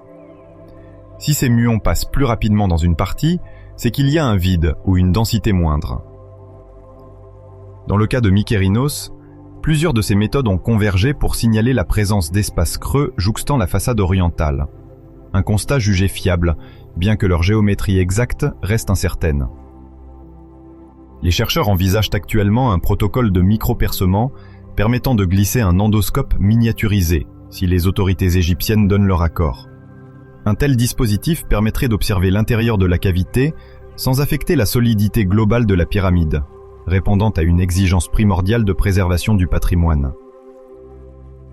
Au moment où les premiers blocs de calcaire local sont extraits des carrières proches du plateau de Gizeh, les ouvriers commencent par préparer les emplacements de coupe afin d'obtenir une pierre aux dimensions voulues. Dans ces carrières, on repère les couches les plus denses tout en veillant à opérer des découpes nettes pour éviter fissures et fractures inutiles. Les Égyptiens de l'Ancien Empire disposent d'outils relativement simples, mais adaptés aux roches à densité moyenne. Des maillets de pierre dure, des ciseaux de cuivre et parfois des coins en bois trempés pour élargir les fissures. Ces blocs, une fois détachés de la masse rocheuse, ne sont pas toujours parfaitement rectangulaires, mais leur apparence suffit généralement à assurer un bon assemblage si l'on taille chaque face de manière plus fine sur le chantier, là où seront érigées les assises de la pyramide. En parallèle de ces extractions locales, on organise aussi l'approvisionnement en pierres de parement plus nobles, le calcaire blanc très fin des carrières de Toura, situées sur la rive opposée du Nil. C'est une pierre prisée pour son aspect lisse et sa capacité à réfléchir la lumière du soleil, donnant à la pyramide en fin de construction une apparence éblouissante. Dans le même temps, pour les éléments structuraux les plus soumis à la pression, comme les linteaux, les arcs de décharge ou certains couloirs internes, le granit d'Assouan, plus résistant, est privilégié. Ce granit nécessite un transport bien plus long, car Assouan se trouve à plusieurs centaines de kilomètres au sud, le long du Nil. Les carrières granitiques peuvent offrir des blocs impressionnants, qu'il faut réussir à débiter avec précaution en raison de leur dureté. Les ouvriers utilisent alors des techniques plus complexes, comme des rainures creusées avec des outils robustes dans lesquels on introduit des morceaux de bois sec qu'on arrose pour faire gonfler la fibre et ainsi fracturer progressivement le bloc. Ce travail méthodique peut prendre des semaines, voire des mois, pour extraire un volume suffisant afin d'envoyer un convoi complet vers le nord. Une fois taillés, ces blocs sont ensuite chargés près de la rive du Nil. Dès qu'approche la saison où le fleuve atteint son niveau le plus élevé, on profite de la crue pour simplifier la logistique. Les chantiers égyptiens misent beaucoup sur la navigation fluviale, car le Nil reste la grande route naturelle de l'époque, permettant de transporter des charges de plusieurs tonnes sur des barges spécialement conçues. On fabrique ces barges en assemblant des planches de bois solidement chevillées, parfois renforcées avec des cordages tressés pour maximiser l'étanchéité. Les bateliers, aguerris, manœuvrent lentement et veillent à la répartition du poids, car un bloc de granit peut facilement déstabiliser l'embarcation s'il est mal positionné. Les trajets depuis Assouan jusqu'à la région de Memphis, non loin de Gizeh, peuvent durer plusieurs semaines, ponctués par des arrêts pour réparation ou ravitaillement. Des canaux secondaires et des ports de chargement sont aménagés à proximité du plateau pour amener la pierre au plus près des lieux de construction. Le moment venu, on décharge les blocs sur des quais rudimentaires, où un système de rampes et de traîneaux prend la relève pour la partie terrestre du parcours. Sur la terre ferme, les Égyptiens emploient des traîneaux massifs, en bois, pouvant supporter la charge d'un bloc, pesant parfois plus de 2 tonnes. On dispose les blocs sur le plateau du traîneau, puis des cordes épaisses, pressées à partir de fibres végétales, sont utilisées comme moyen de traction. En général, une équipe de plusieurs dizaines d'hommes se poste de chaque côté ou à l'avant, tirant à l'unisson et maintenant un rythme régulier, souvent guidé par un contremaître qui donne des indications orales cadencées. L'arrosage de la piste, avec de l'eau et parfois un mélange d'argile, permet de réduire les frottements entre la surface rocailleuse ou sablonneuse et la base du traîneau. Cette technique, simple en apparence, s'avère cruciale. Elle évite aux patins de bois de s'enfoncer trop profondément dans le sol et diminue la force requise pour la traction. Lorsqu'il s'agit de zones particulièrement difficiles, on aménage des rondins de bois ou des galets soigneusement disposés pour aider l'avancée du fardier, même si la preuve archéologique précise de rouleaux demeure soumise à débat. Quelle que soit la solution adoptée, la même logique prévaut: répartir le poids et minimiser la friction. Arrivés au pied du plateau ou au bas de la structure en cours d'élévation, les ouvriers mettent en place diverses formes de rampes pour élever les blocs jusqu'à la prochaine assise de la pyramide. Au fil du temps, les chercheurs ont débattu de la configuration la plus probable. Rampes droites devant un flanc de la pyramide, rampes en hélice autour de la structure, voire rampes internes construites au cœur même de l'édifice. Il est plausible que plusieurs solutions aient coexisté selon les phases de construction et la configuration topographique. Une rampe large et rectiligne semble adaptée pour amener rapidement un grand nombre de blocs de taille moyenne. Mais au fur et à mesure que la hauteur augmente, on rallonge la rampe et on la relève, ce qui requiert un complément de matériaux, essentiellement du remblai, du calcaire grossier et du pisé. Les rampes en hélice, quant à elles, présentent l'avantage d'offrir une pente plus modérée autour de la pyramide, même si elles nécessitent une grande quantité de main-d'œuvre pour être construites et entretenues. Certains envisagent l'existence de corridors intérieurs, de type rampe interne, qui auraient permis de hisser les blocs de l'intérieur, mais ces hypothèses restent difficiles à prouver de manière absolue. Malgré tout, les manœuvres de levage reposent toujours sur la force physique de groupes d'ouvriers, alliés à la mise en tension de cordes épaisses et à l'utilisation de leviers simples. Il est possible que des systèmes de contrepoids rudimentaires aient aussi contribué à hisser les éléments les plus lourds à des niveaux supérieurs, mais ils demandent un pilotage technique délicat. Une fois la pierre amenée aux abords de la position voulue, des équipes spécialisées s'occupent de la mise en place précise. Les tailleurs ajustent les blocs afin d'obtenir des assemblages de grande qualité, limitant les joints entre chaque pierre à quelques millimètres. On levelle la surface en utilisant des fils à plomb et des instruments de mesure rudimentaires, probablement basés sur des cordes tendues et des niveaux à eau. La présence de signes et de marques de carrier, encore visibles sur certains blocs, laisse deviner l'organisation méthodique par équipe et la mise en commun d'un langage pratique pour repérer telle ou telle pièce. Le calage se fait parfois par de petits morceaux de pierre coincés dans les interstices, et un mortier de gypse ou de limon sert à stabiliser l'ensemble. Cependant, sur les plus prestigieuses assises, en particulier au niveau du parement externe recouvert par la pierre de Toura, l'ajustement est si fin que la présence de mortier s'avère quasi inexistante ou très discrète. Cette précision confère à l'édifice son remarquable aspect net et contribue aussi à sa pérennité, car moins il y a de joints, moins l'érosion, l'eau et le sable peuvent s'infiltrer. Le souci du détail va au-delà de l'assemblage. On veille également à l'orientation cardinale de l'édifice. Obtenir un alignement presque parfait sur le nord vrai réclame une méthode d'observation astronomique ou solaire. Les hypothèses les plus courantes impliquent l'observation de certaines étoiles tournant autour du pôle céleste, ou l'usage de gnomons pour repérer la course du Soleil à des moments précis de la journée. En utilisant ces points de repère, les architectes peuvent tracer avec une marge d'erreur minime l'axe nord-sud et aligner les fondations en conséquence. Le résultat est impressionnant, puisqu'on estime que l'écart d'alignement des grandes pyramides de Gizeh par rapport aux axes cardinaux ne dépasse parfois pas quelques minutes d'arc, ce qui constitue un exploit technologique pour l'époque. La régularité des arêtes, la planéité des faces et l'harmonie de l'ensemble nécessitent donc un branchement précis entre la topographie naturelle, les calculs conceptuels et l'exécution concrète sur le terrain. Dans ce contexte, le concept d'espace tampon ou de vide technique s'avère primordial. Au moment de la construction, certaines sections peuvent nécessiter la présence de chambres de décharge ou de couloirs temporaires servant à dépiler graduellement des blocs de manière sécurisée. L'idée est non seulement de soulager la pression exercée sur les plafonds des chambres internes, mais aussi de permettre aux ouvriers et contremaîtres d'accéder à des zones difficiles sans interrompre l'ensemble du chantier.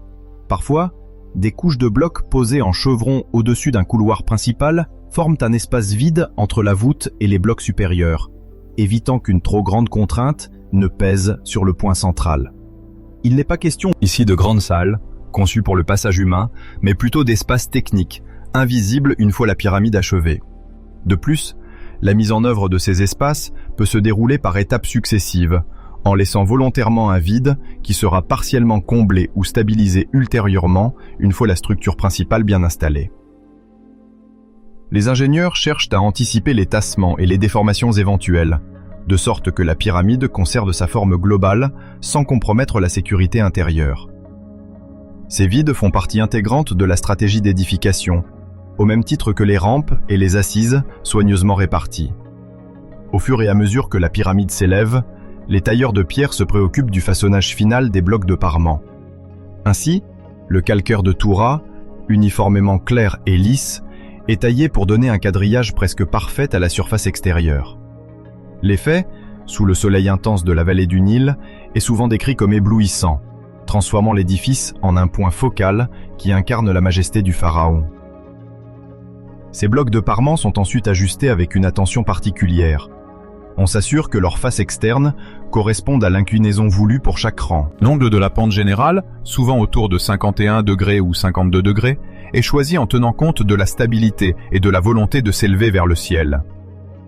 La régularité de cet angle sur l'ensemble des faces témoigne d'une planification rigoureuse.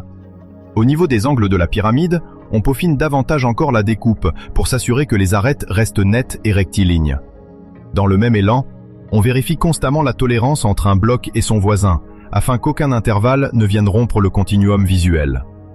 À la fin du chantier, on peut envisager un lissage ou un polissage partiel pour accentuer la pureté de la surface. Durant tout ce processus, la logistique humaine joue un rôle capital. Les dizaines de milliers de travailleurs potentiellement mobilisés, qu'il s'agisse de corvéables, d'artisans spécialisés ou de main-d'œuvre temporaire durant la basse saison agricole, doivent recevoir nourriture, abri et soins. Les administrateurs du chantier veillent donc à assurer un flux constant de rations, principalement à base de pain, de bière, d'oignons, de légumes et occasionnellement de viande. Les scribes consignent les livraisons de céréales, de dattes et d'autres denrées afin de gérer les stocks et d'éviter les pénuries. Les campements ou villages proches du site s'organisent autour de petites habitations rudimentaires, de cuisines collectives, de lieux de stockage pour les outils et les matières premières. Les charpentiers entretiennent la flotte de barges et réparent les traîneaux endommagés, pendant que les artisans du cuivre réaffûtent les ciseaux et les burins. La hiérarchie sur place, incarnée par des contremaîtres et des architectes sous l'autorité d'un vizir, assure que chaque bloc, chaque latte de bois, chaque outil ait une utilité et une destination précise. Cette coordination humaine, alternante entre saison des crues et saison sèche, oriente à la fois le rythme et la manière dont on élabore l'infrastructure de la future pyramide. En ce qui concerne les espaces de calage et l'ingénierie interne, l'idée centrale est de prévenir tout risque d'effondrement ou de fissuration sur les points où la pression peut se concentrer. Ainsi, au-dessus des chambres qui doivent abriter la dépouille royale, on installe souvent des séries de linteaux massifs en granit, chacun formant un plafond plat, puis parfois un élément en chevron, ménageant entre eux un espace vide qui redistribue la charge. Cette technique, bien visible au-dessus de la chambre funéraire de certaines pyramides, s'apparente à un système d'arches superposées, où les blocs en chevron canalisent la poussée latérale vers les flancs au lieu de l'exercer sur le centre du plafond. Les vides ainsi créés empêchent l'effondrement en offrant un tampon structurel. De même, on peut laisser des passages techniques pour orienter les outils et alimenter la lumière lors des phases de construction, avant de les sceller ou de les partiellement combler. Il est possible que certains de ces espaces aient été prévus également à des fins rituelles, mais sur le plan strictement technique, leur utilité dans la répartition des contraintes reste cruciale. Le calage, lui, consiste souvent à ajuster l'inclinaison ou la position d'un bloc grâce à de petits inserts ou coussinets de pierre qui comblent les écarts. En effet, même si l'on essaie d'obtenir un taillage parfait, la dimension d'un bloc peut présenter de minuscules déviations que l'on corrige sur place. Dans un bâtiment de cette ampleur, l'accumulation de ces micro-écarts pourrait provoquer des désaxages importants si on ne s'attachait pas à corriger chaque étage. Les scelleurs, chargés de poser ces inserts, doivent vérifier l'horizontalité et la verticalité au moyen d'outils simples, peut-être un fil enduit de pigments pour tracer des repères parallèles. Ces réglages fins évitent tout dévers et assurent que la géométrie finale reste stable au fil des siècles. À un stade avancé de la construction, la pyramide dévoile déjà ses volumes imposants, tandis que les rampes se découpent sur ses flancs, ponctuées d'équipes en action. En contrebas, les barges continuent d'approvisionner le chantier en blocs manquants, tandis qu'un flux constant de travailleurs et de superviseurs se relaye pour tenir le planning. De fait, la marge d'erreur est réduite. Si l'un des éléments de logistique échoue, c'est toute la chaîne qui s'en trouve ralentie. Pourtant, grâce à la discipline et à la planification rigoureuse imposée par l'administration royale, il est possible de maintenir un certain rythme, peut-être de l'ordre de plusieurs centaines de blocs posés par jour.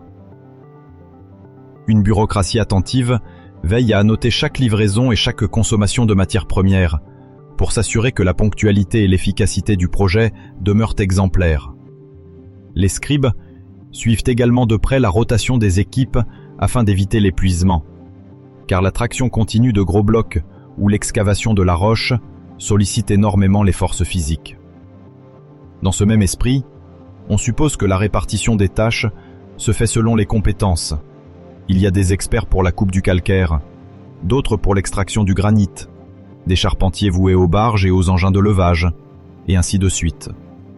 Les ouvriers d'élite, sans doute mieux formés, travaillent sur les blocs de parement, de sorte à économiser le matériau précieux et à atteindre une finition irréprochable.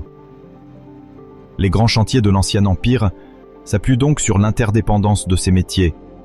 Sans une organisation bien huilée, la simple somme de main-d'œuvre ne suffirait pas à hisser en place plusieurs millions de blocs. C'est une mécanique collective, Coordonnée selon les principes, à la fois empiriques et administratifs, qui produit ce miracle d'architecture.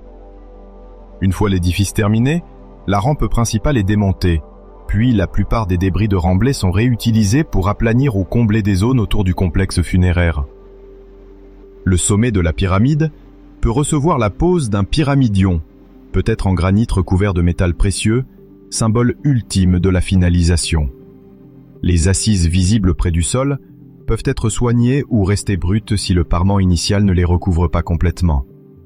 Avec les siècles, l'érosion, les pillages de pierre et divers tremblements de terre ont pu enlever la quasi-totalité de la couche extérieure polie, exposant souvent un noyau de blocs plus rugueux.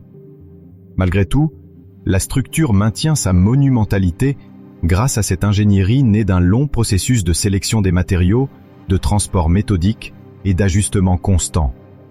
Les segments laissés en creux ou les couloirs plus ou moins scellés durant la construction demeurent dissimulés, en sorte que la population de l'époque, comme les visiteurs bien plus tard, ne perçoivent qu'un gigantesque monolithe, symbole de l'autorité et du lien avec le divin.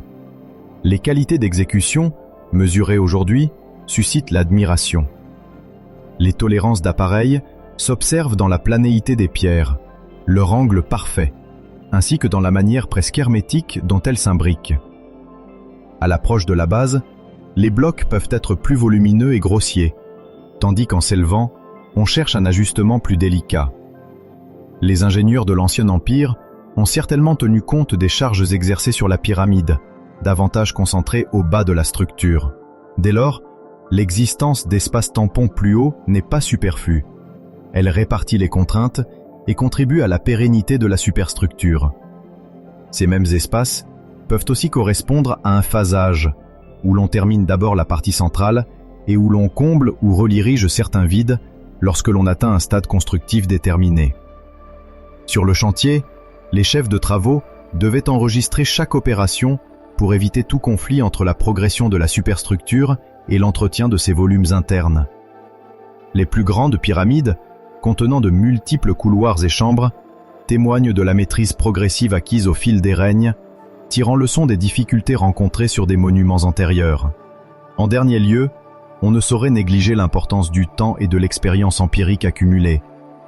Chaque projet pyramidal permet d'améliorer les méthodes d'extraction, d'acheminement et de levage.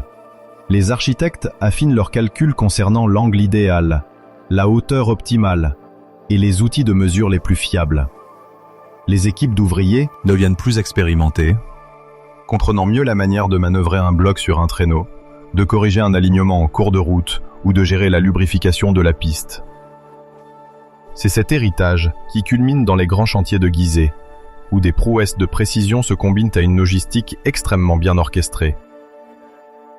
Bien que la documentation écrite soit rare, des fragments de papyrus découverts à proximité d'autres pyramides de la même époque laissent entrevoir un système complexe de comptes de rations, de registres de transport et d'affectation d'équipes de travail.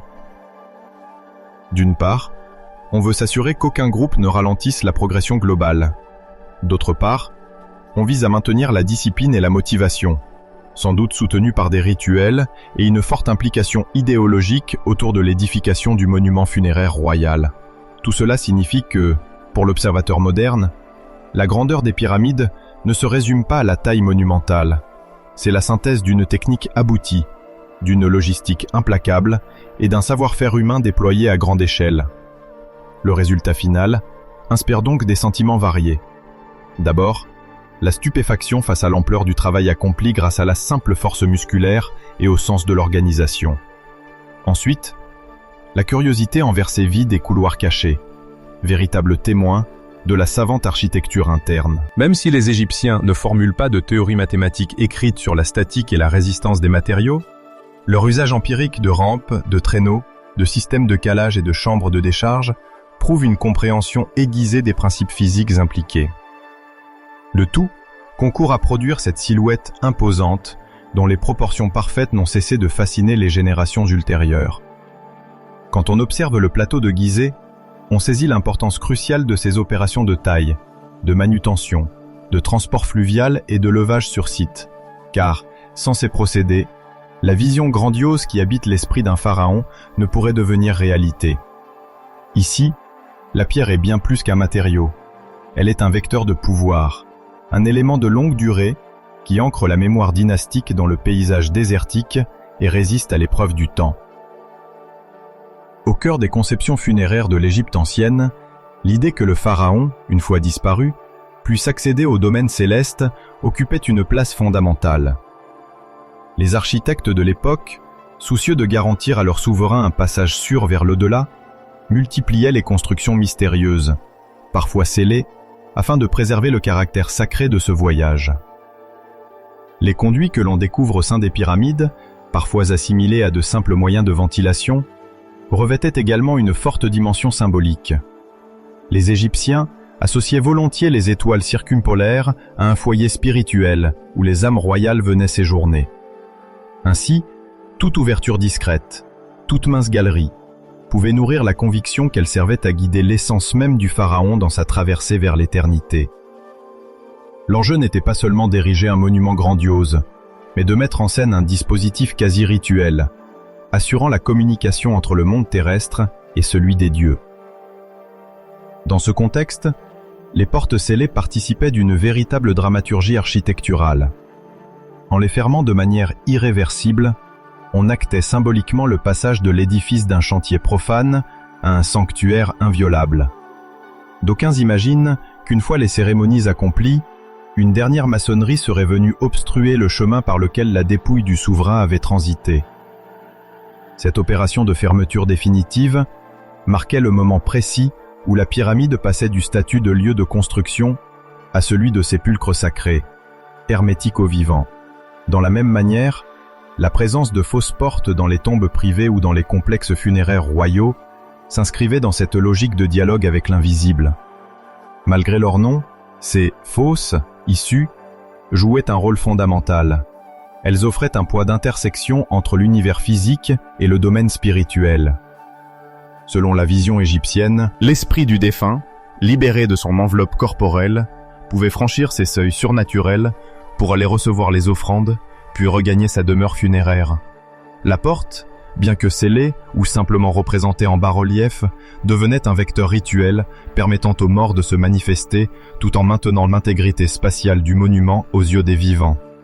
Dans un tombeau royal, l'efficacité de chaque mur et de chaque couloir reposait sur la possibilité d'honorer et de perpétuer la mémoire du roi, indépendamment de la circulation réelle à l'intérieur de l'édifice. Ainsi, il ne s'agissait pas obligatoirement de créer un passage réellement praticable, mais plutôt de concevoir une ouverture sacrée, potentiellement invisible aux visiteurs contemporains, qui assurait la continuité du culte. Parfois, ces conduits se voyaient munis de bouchons en pierre, soigneusement conçus pour épouser parfaitement la forme de l'ouverture. Une fois en place, ces blocs massifs rendaient le corridor quasiment indétectable de l'extérieur et en interdisaient l'usage aux profanes. Leur présence rappelle que l'administration royale, en collaboration avec les prêtres et les architectes, souhaitait instaurer un contrôle absolu sur le parcours funéraire du monarque. Rien ne devait perturber la quiétude dans laquelle le souverain était conduit vers sa nouvelle demeure. Certains chercheurs y voient le fruit d'une volonté de protéger les lieux contre les pilleurs de tombes, très actifs dès l'Antiquité, tandis que d'autres insistent sur la valeur rituelle de ces dispositifs, garant de l'intégrité spirituelle du rite. Sans doute, la vérité réside-t-elle dans une combinaison de ces deux aspects, car la frontière entre les motivations pratiques et les convictions religieuses se révèle souvent mince dans l'Égypte pharaonique. Au-delà du rôle protecteur et spirituel des couloirs, la question d'une seconde entrée potentielle dans la pyramide de Mykérinos invite à repenser les usages liturgiques et symboliques de l'édifice. Pendant longtemps, les égyptologues ont supposé qu'un seul et unique chemin conduisait à la chambre funéraire, reflétant la volonté de canaliser le parcours du défunt vers un point précis. Or, si l'hypothèse d'un deuxième accès, jusqu'alors inconnu, était avérée, elle pourrait conduire à une réévaluation profonde de la topographie rituelle. L'entrée principale est traditionnellement considérée comme l'axe majeur, celui qu'emprunte la procession funéraire lors du dépôt de la momie. Mais l'existence d'une voie secondaire, dissimulée, pourrait servir soit à des usages techniques, entreposage de matériel, accès pour les prêtres, soit à un rituel complémentaire, lié à la purification ou à la séparation symbolique de certaines étapes du culte. On sait que les anciens Égyptiens avaient le souci de complexifier et de multiplier parfois les passages au cœur de leurs monuments sacrés, afin d'instaurer une sorte de labyrinthe sacro-profane, réservé à quelques initiés. Dans ce contexte, un second couloir aurait très bien pu remplir une fonction spécifique au sein de la cérémonie d'inauguration ou de consécration de la pyramide. Peut-être servait-il de voie de retrait pour les prêtres après l'installation de la dépouille, évitant ainsi de repasser par la porte principale et de perturber le nouvel état sacré de la salle funéraire. Une fois cette cérémonie accomplie, le passage pouvait être scellé, fermant symboliquement toute possibilité de retour et marquant la coupure définitive entre le monde des vivants et celui du pharaon divinisé. Si cette hypothèse s'avérait exacte, la découverte d'une telle entrée secondaire résonnerait comme un indice précieux de la sophistication rituelle mise en œuvre dans le petit édifice de Mykérinos. Par ailleurs, l'intérêt pour d'éventuelles conduites symboliques s'avère particulièrement fort quand on envisage la dimension céleste du culte royal. Les alignements astronomiques jouent un rôle clé dans la conception des pyramides, et la volonté de synchroniser l'existence post-mortem du souverain avec le cycle perpétuel des astres est une idée largement admise par les spécialistes. Des couloirs inclinés, parfois orientés vers des constellations spécifiques, pouvaient assurer à l'âme royale un contact direct avec le firmament. Dans la pyramide de Khéops, l'existence de conduits de ce type a suscité de multiples interprétations, dont la plus courante évoque le désir de permettre à l'âme du roi de rejoindre la ceinture d'Orion ou la zone des étoiles impérissables. Si Mykérinos recélait en ses flancs un couloir restant à découvrir, on pourrait théoriser un dispositif semblable, peut-être moins développé, mais néanmoins porteur de la même symbolique cosmique. Le fait qu'il soit dissimulé, voire scellé, renforce l'idée qu'il s'agirait d'un passage réservé à l'usage spirituel, conçu pour opérer discrètement et efficacement la liaison entre le cas royal et les réalités célestes. Cependant, l'éventualité de corridors cultuels n'exclut pas la possibilité de galeries plus prosaïques, destinées à la maintenance ou à la circulation des ouvriers durant la construction. L'enjeu symbolique n'est jamais autonome des contraintes techniques. S'il existait un second accès, on peut imaginer qu'il ait servi à introduire certains éléments du mobilier funéraire en contournant l'itinéraire principal, ou qu'il ait facilité le travail des artisans chargés du polissage de la chambre sépulcrale. Là encore, pour les Égyptiens, sceller un tel couloir après usage ne relève pas seulement d'une volonté de dissimulation matérielle, mais d'une démarche sacrée de fermeture du chantier, transformant un espace de passage en un espace sanctifié, hors d'atteinte. Cette ambiguïté entre l'usage pratique du couloir et sa résonance religieuse caractérise nombre de dispositifs retrouvés dans les grandes tombes de l'Ancien Empire. Dans le cas de Mykérinos, la présence d'un granit de parements et de blocs soigneusement ajustés suggère un soin particulier pour la finition extérieure, de sorte que tout accès secondaire, s'il existait, devait demeurer parfaitement invisible à quiconque n'en connaissait pas l'existence. L'alliance de la technicité et de la religiosité sous-tend presque toutes les grandes réalisations de la 4e dynastie. La notion d'entrée secondaire, si elle est confirmée, nous amène également à réfléchir à la question de la claustration du défunt. Dans la conception égyptienne, le pharaon demeure vivant au sein de sa nécropole à travers son culte, mais il n'en reste pas moins isolé dans l'obscurité de la tombe, où son unité avec Osiris s'accomplit. Pour préserver cette union sacrée, les passages vers l'extérieur devaient être soigneusement contrôlés. Ce qui subsistait comme certaines petites ouvertures n'était là que pour laisser passer la force vitale du souverain, sans pour autant permettre une intrusion physique. Les portes scellées constituent donc un paradoxe. Elles représentent à la fois des points de connexion spirituelle et des obstacles matériels infranchissables pour les hommes. D'un côté, elles consacrent l'idée que le roi a accès aux offrandes et qu'il peut voyager vers les étoiles. De l'autre, elles interdisent aux profanes de troubler sa quiétude. Dans ce jeu d'ouverture et de fermeture, la deuxième entrée, si discrète soit-elle, aurait pu servir un dessein liturgique précis, permettant par exemple aux prêtres de prononcer les formules sacrificielles dans un espace dédié avant de quitter définitivement le monument. Une telle mise en scène du sacré, faite de parcours complexes et de couloirs mobiles, ne saurait se comprendre sans prendre en compte la mentalité religieuse d'une civilisation qui vénérait ses rois comme des dieux vivants. Indépendamment des interprétations, cette éventuelle découverte d'un autre accès prendrait une toute autre dimension si l'on considère la volonté politique du pharaon de Mykérinos de s'inscrire dans la continuité de ses prédécesseurs, tout en affirmant une identité singulière.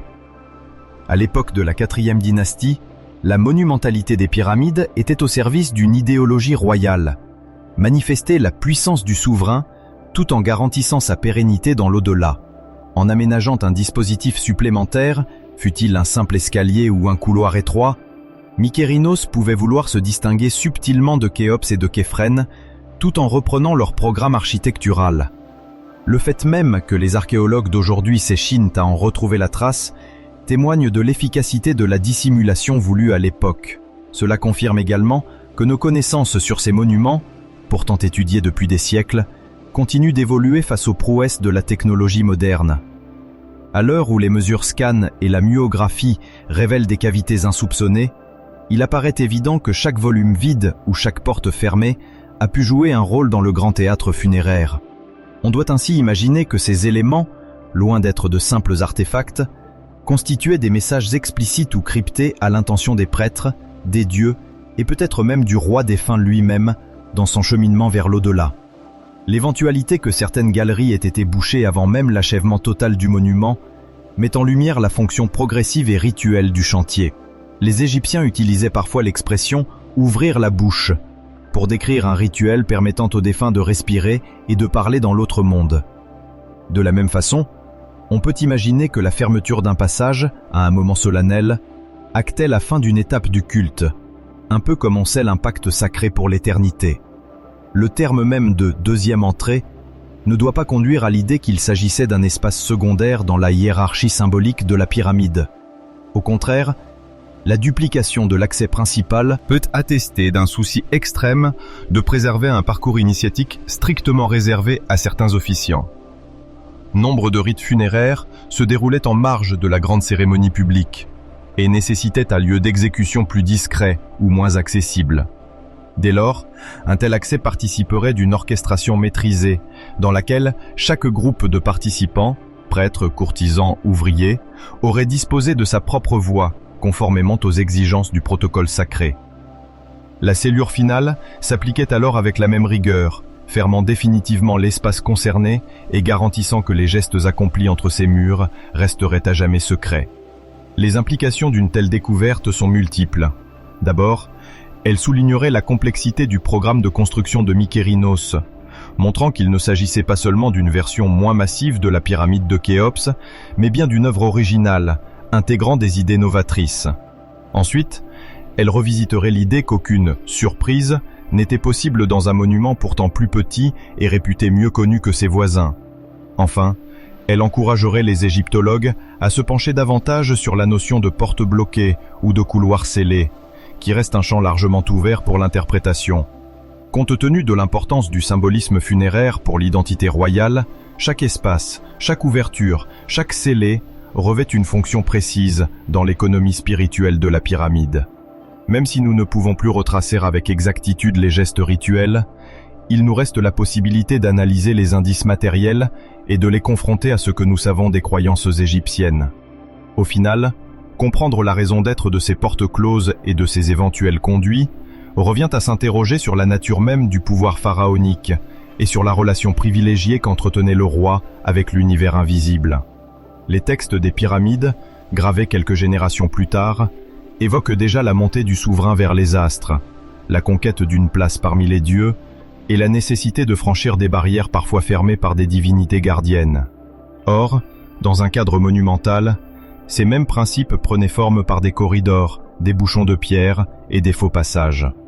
S'il existait bien une seconde entrée dans la pyramide de Mykérinos, elle pourrait constituer l'un de ces passages transcendantaux, un sas liturgique fonctionnant brièvement avant d'être enseveli sous la pierre et le secret. Cet espace inviterait alors à une relecture globale de la structure pyramidale, non plus comme un simple monument d'apparence massive et impénétrable, mais comme un agencement finement réfléchi, conçu pour répondre à un ensemble de croyances complexes autour de la survie du souverain et de son accession au rang divin.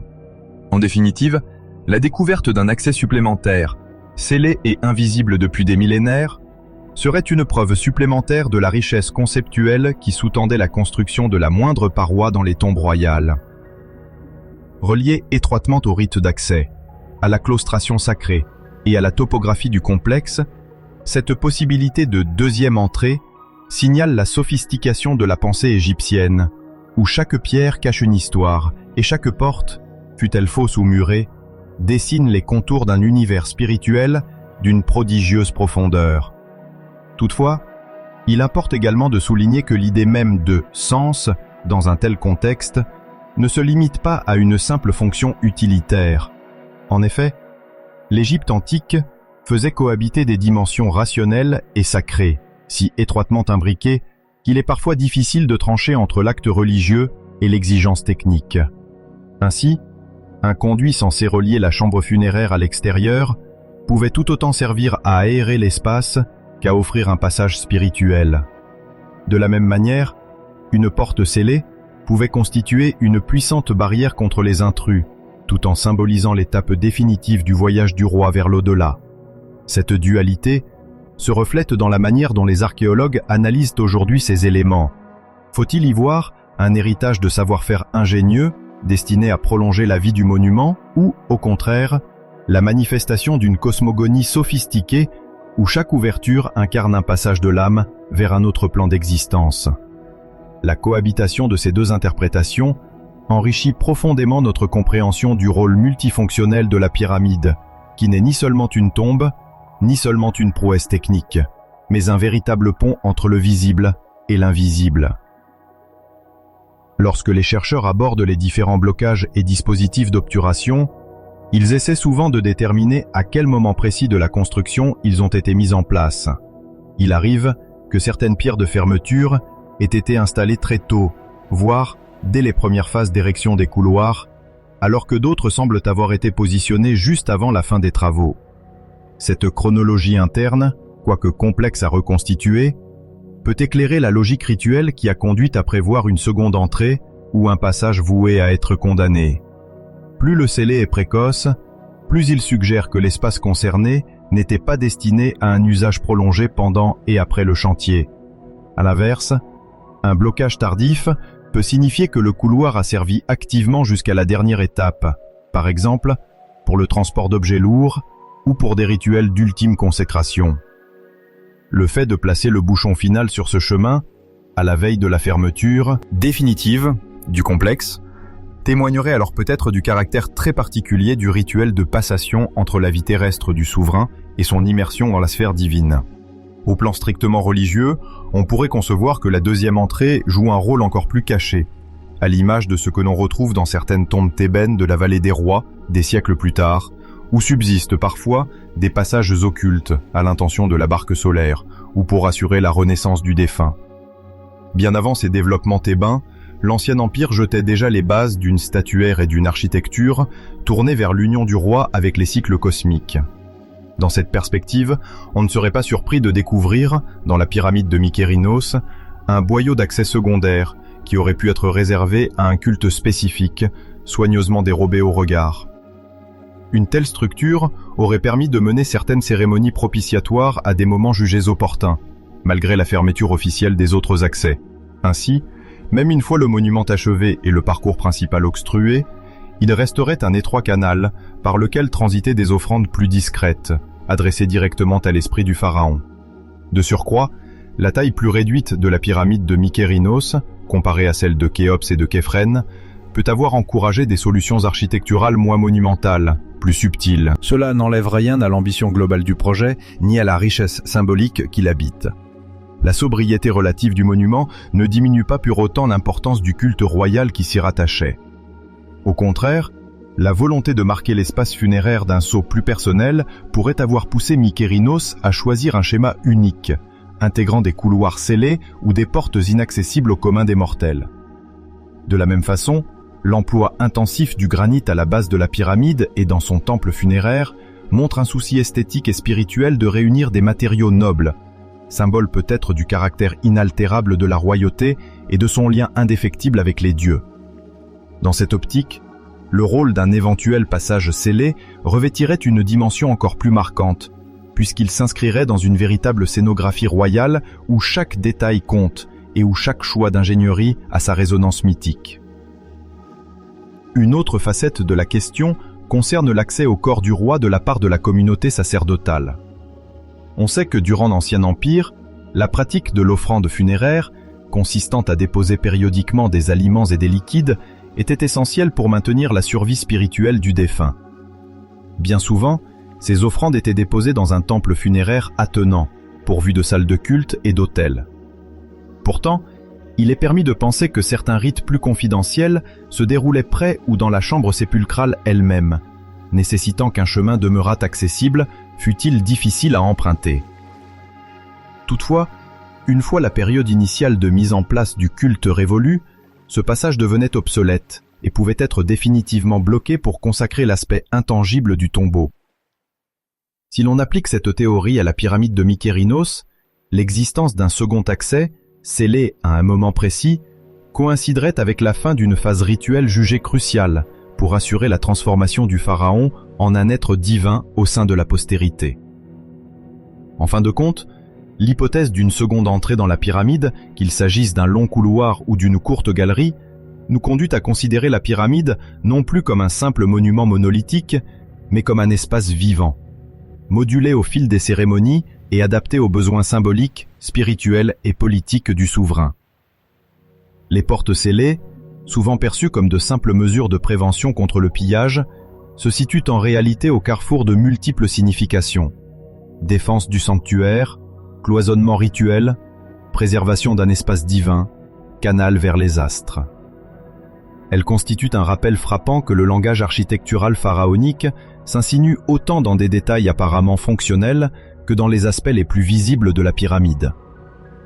Le fait qu'on les découvre ou qu'on les redécouvre aujourd'hui grâce aux technologies de pointe souligne non seulement la virtuosité des bâtisseurs, mais surtout la finesse de leur pensée religieuse, où le sacré et le matériel s'entrelacent sans cesse. Si la confirmation de la présence de ce second accès devait advenir, on peut s'attendre à une vague d'analyses archéologiques et théologiques visant à recontextualiser pleinement ce dispositif. Comment se connecte-t-il à la chambre funéraire principale? Quelles en sont les dimensions exactes? Quels matériaux ont été employés pour le sceller? Et surtout, à quel moment de la construction? Voilà quelques-unes des questions qui, déjà, agitent le monde académique et passionnent les observateurs. Nul doute que si les réponses confirment que l'entrée avait une fonction strictement cultuelle ou symbolique, il faudra alors repenser une partie de notre compréhension des rites funéraires de cette époque. Loin d'être un simple détail, ce potentiel couloir supplémentaire deviendrait un indice majeur, apportant un éclairage neuf sur le rapport qu'entretenait le pharaon et sa postérité avec la mort, le cosmos et la sacralité du lieu. Dès lors, la notion de lecture rituelle prend tout son sens. Elle traduit la capacité qu'avaient les anciens Égyptiens à concevoir un ensemble d'actions codifiées visant à faire du défunt un être sacré, transfiguré au-delà des limites mortelles. Dans ce schéma, chaque accès, chaque mur, chaque espace clos répondait à une intention précise. Le fait qu'une nouvelle entrée à Mykérinos vienne s'insérer dans cette dramaturgie funéraire résonne comme une preuve tangible de la variété et de la complexité des cérémonies royales. Cette deuxième entrée rebat les cartes de la topographie sacrée en instaurant un nouveau parcours, peut-être parallèle ou complémentaire, pour l'âme du roi ou pour les officiants chargés de son culte. Ainsi, le monument dévoilerait une autre facette de son identité, rappelant aux spectateurs actuels que les pyramides n'étaient pas seulement des musées immobiles, mais de véritables outils spirituels, conçus pour guider un souverain vers l'éternité, tout en affirmant sa place légitime dans l'ordre cosmique. Une telle découverte aurait également un impact notable sur la perception populaire de la pyramide de Mykérinos, souvent reléguée au rang de petite pyramide de Gizeh en comparaison de ses majestueux voisins. En révélant un nouveau secret, cette structure s'imposerait comme un laboratoire privilégié pour comprendre la mentalité de l'ancien empire, faisant écho aux grands principes théologiques qui s'élaborèrent dès les premières dynasties. Derrière chaque porte figée dans le temps, derrière chaque couloir dissimulé, se cache une invitation à réexaminer la richesse du patrimoine égyptien et à admettre que notre savoir reste encore fragmentaire. Peut-être est-ce précisément ce sentiment de mystère inaltéré qui fascine tant le public international, prêt à redécouvrir à chaque étape combien les pharaons et leurs équipes d'architectes avaient poussé loin la conception de la vie après la mort. Finalement, l'annonce d'une deuxième entrée potentielle dans la pyramide de Mykérinos, doublée de la découverte d'autres anfractuosités ou cavités dans son parement, invite à une nouvelle lecture de la vocation spirituelle de ces ouvrages colossaux. Loin d'être de simples monuments funéraires, les pyramides se révèlent comme des machines rituelles, combinant prouesse technique et élévation mystique. Les portes scellées, les conduits et les espaces secondaires forment un langage codé, destiné à perpétuer au fil des millénaires l'élan qui liait le pharaon à ses dieux. La claustration du souverain, soigneusement orchestrée par la fermeture de passages clés, n'est donc pas l'aveu d'un isolement vide de sens, mais bien la marque de la protection ultime qu'accorde la tradition à sa figure la plus sacrée. Dans cette perspective, l'éventuelle deuxième entrée de Mykérinos ne serait pas simplement un nouveau dédale à explorer pour les chercheurs, mais le témoignage vibrant d'une quête d'éternité que rien ne semblait pouvoir empêcher, pas même les scellés de pierre les plus épais. Ainsi, il se pourrait que nous ne fassions qu'effleurer la surface souterraine de ces monuments, et qu'à mesure que nous avançons dans la compréhension de leur plan, nous nous rapprochions d'une vérité plus profonde, celle d'une civilisation pour qui la mort était l'occasion de forger une passerelle ingénieuse vers l'immortalité, dont les portes closes et les corridors enfouis ne sont que les reflets les plus visibles. Le monde s'étend à cette époque bien au-delà des plaines bordant le Nil, et pour mieux comprendre l'effervescence de la 4e dynastie égyptienne, il est essentiel d'observer ce qui se déroule simultanément dans d'autres régions du globe, entre environ 2600 et 2490 avant notre ère.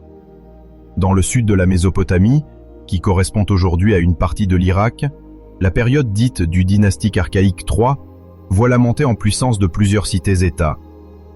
Parmi elles figurent Uruk, Ur, Lagash et Oumma, autant de noms évoquant les premiers grands centres urbains du croissant fertile.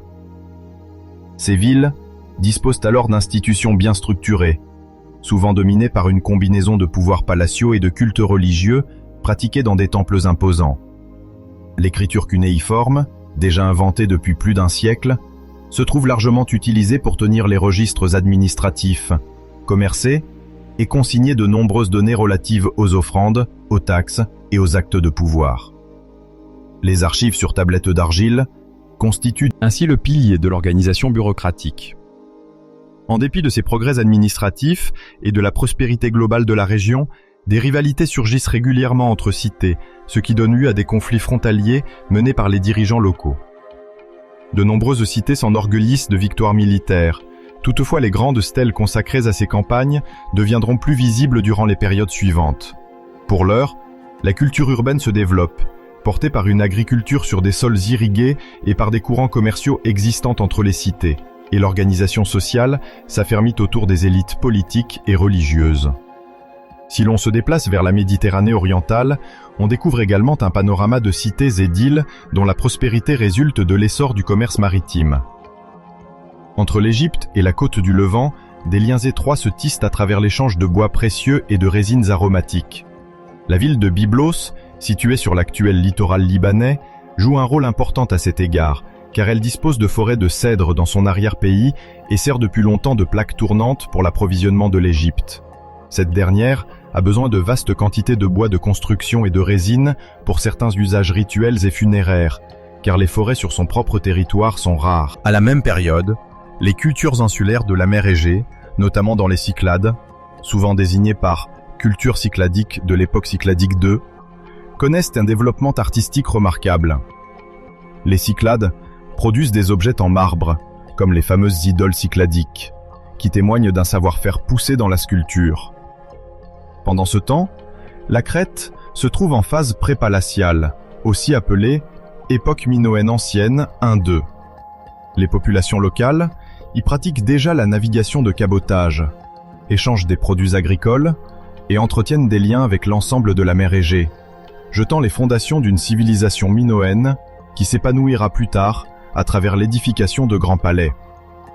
Les routes maritimes se densifient, stimulant de véritables réseaux d'échanges, dans lesquels circulent non seulement des matières premières, comme le métal ou le bois, mais aussi des idées, des techniques et des styles artistiques.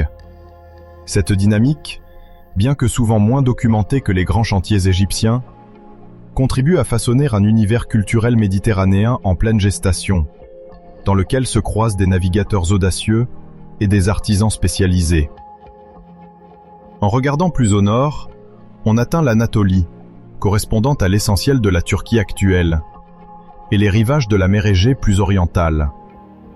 Là, la ville de Troie, dans sa phase dite 3-2, couvre approximativement la période de 2550 à 2300 avant notre ère. Elle se développe sur un site stratégique, dominant le détroit des Dardanelles. Les populations locales construisent des fortifications, élaborent des poteries raffinées, et s'emploient à acquérir des métaux qui transitent par le plateau anatolien et le Caucase. Ces circuits commerciaux, plus anciens peut-être qu'on ne l'imagine, se raffermissent à mesure que des artisans se spécialisent dans la métallurgie, la joaillerie et le façonnage d'outils. La possession ou le contrôle de ces ressources devient d'ailleurs un enjeu d'influence régionale. Des caravanes ou convois avancent parfois sur des chemins hostiles, franchissant des cols ou contournant des terrains rocailleux pour acheminer cuivre, argent ou étain. Les échanges technologiques s'accélèrent et on voit apparaître de nouveaux types d'armes, de bijoux et d'objets du quotidien, ce qui reflète une floraison contemporaine à celle des plus grandes civilisations fluviales. Plus à l'ouest, l'Europe mégalithique n'est pas en reste durant ce même intervalle chronologique. Au sud de l'Angleterre actuelle, le site de Stonehenge traverse, entre 2600 et 2400 avant notre ère, une phase de réaménagement majeur. Les immenses blocs de pierre, appelés mégalithes ou sarsens, sont érigés avec une précision croissante.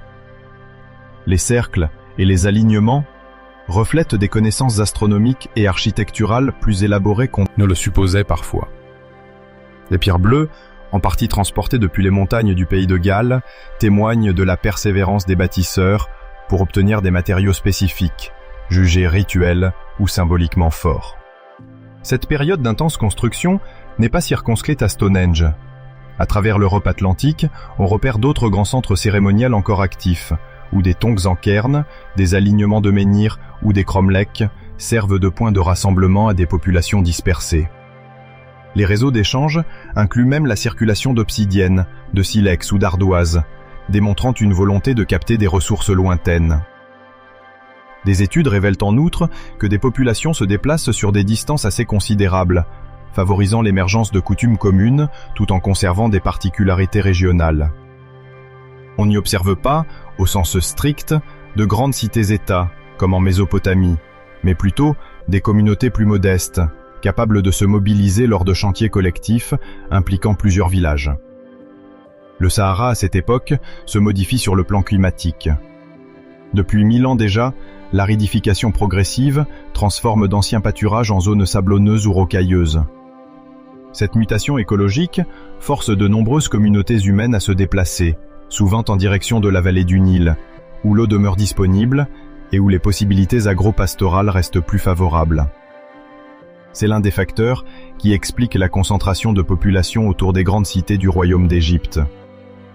Au sud de la première cataracte, on pénètre dans la Nubie antique, une région stratégique pour les Égyptiens qui y cherchent or, ivoire, ébène et autres matières précieuses.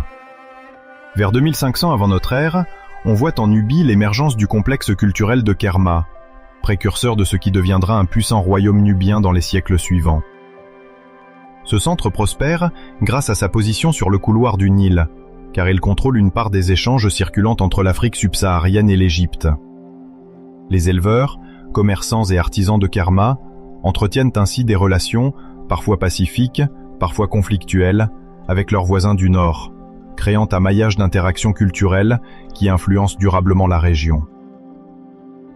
Si l'on traverse l'Asie pour se rendre assez loin vers l'Est, on se retrouve dans la vaste zone de la vallée de l'Indus.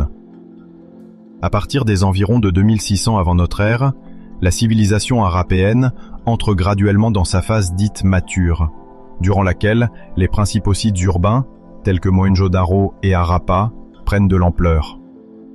Ces villes adoptent une organisation orthogonale, avec des rues qui se coupent selon un plan régulier et un système de drainage élaboré qui sert à l'évacuation des eaux usées. Les fouilles archéologiques ont révélé des infrastructures publiques, comme des bains, ainsi qu'une très grande quantité de sceaux gravés de symboles encore non déchiffrés avec certitude. On note également une normalisation des poids et des mesures, ce qui témoigne d'une volonté de contrôler le commerce de manière plus efficace.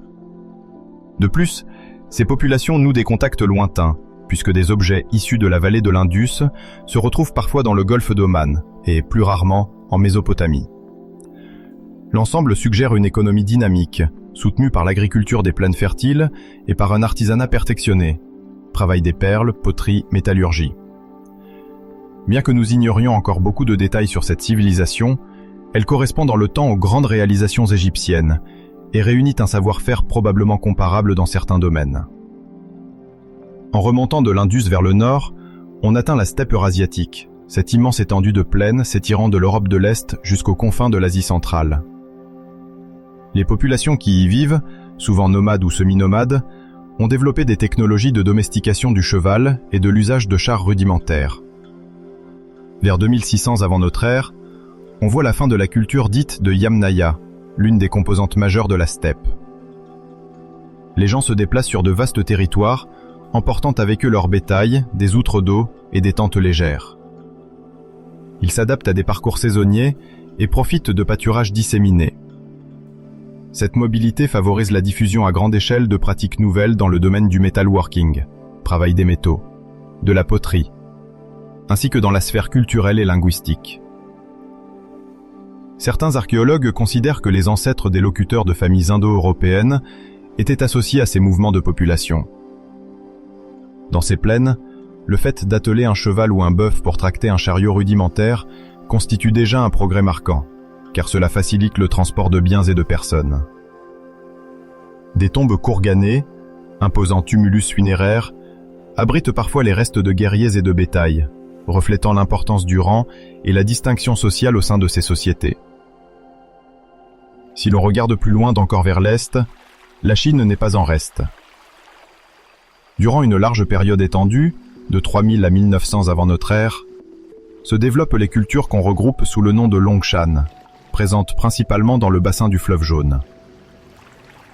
Les communautés Longshan se caractérisent par une importante avancée dans le domaine de la poterie, avec la production de céramiques fines, souvent noires et lustrées, qui laissent entrevoir une maîtrise technique aboutie.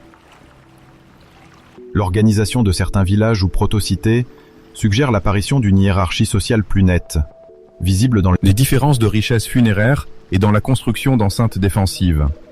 On y décèle déjà des germes de la culture urbaine qui marqueront la suite de l'histoire chinoise, même si l'on n'y perçoit pas encore de grands royaumes unifiés. Le stockage des céréales et l'élevage jouent chacun un rôle fondamental, tandis que l'essor démographique exige un contrôle plus rationnel du territoire.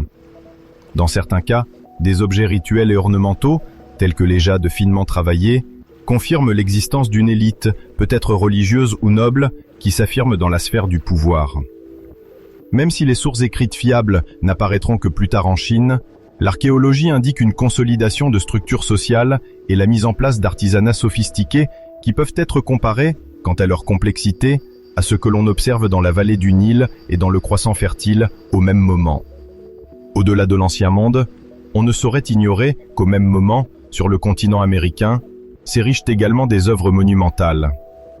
Sur la côte nord du Pérou, dans la région du Soupe, se développe ainsi la culture de Caral Soupe, souvent qualifiée de civilisation de Norte Chico. Environ entre 2600 et 2000 avant notre ère, des installations de grande envergure voient le jour, notamment des plateformes pyramidales, de vastes places en creux et des structures en U qui étonnent par leur ampleur, compte tenu du fait qu'elles sont construites en l'absence d'une céramique abondante. Ce phénomène architectural démontre que la sophistication sociale ne dépend pas uniquement de la poterie ou du métal, mais aussi de l'organisation collective et de la capacité à mobiliser une main-d'œuvre importante. On sait que l'économie de ces sociétés se fonde en partie sur la pêche, grâce à la proximité du Pacifique, et sur l'agriculture, avec des cultures comme le coton ou le maïs. Des balles de coton, possiblement échangées contre des produits de la mer, circulent parmi plusieurs sites de la côte, et même à l'intérieur des terres. Les archéologues identifient par ailleurs des vestiges de corbeilles tressées et de textiles simples, montrant une spécialisation artisanale naissante. Caral Supé, bien que souvent moins célèbre que l'Égypte ou la Mésopotamie, apparaît comme l'une des plus anciennes civilisations urbaines des Amériques, en même temps que les grandes pyramides commencent à se dresser sur le plateau de Gizeh. On y retrouve également des indices de pratiques rituelles ou cérémonielles, telles que des flûtes en os, parfois décorées, qui invitent à imaginer une vie culturelle intense autour des lieux de rassemblement. Toutefois, il faut garder à l'esprit que le degré de centralisation et le mode de gouvernance varient énormément selon les régions. En Mésopotamie, les cités-États s'affrontent parfois pour le contrôle d'un canal ou d'une plaine fertile, tandis qu'en Anatolie et dans l'Égée se dessine un enchevêtrement de petits royaumes ou de principautés en quête de métaux, atout majeur de statut et de prospérité. Dans la steppe eurasiatique, c'est la mobilité qui prime, et l'autorité se confond souvent avec l'aptitude à fédérer guerriers et pasteurs autour d'un chef charismatique, disposant ou non d'alliances matrimoniales avec des clans voisins. En Chine, l'étendue géographique et la diversité des cultures locales se traduisent par une variété de foyers Longshan, pas forcément unifiés, mais déjà aptes à déployer des pratiques artisanales remarquables. En Amérique, les centres de Caral Supé ne sont pas aussi densément groupés qu'en Mésopotamie, mais ils révèlent tout de même une organisation à grande échelle, capable de mettre sur pied des infrastructures imposantes pour l'époque.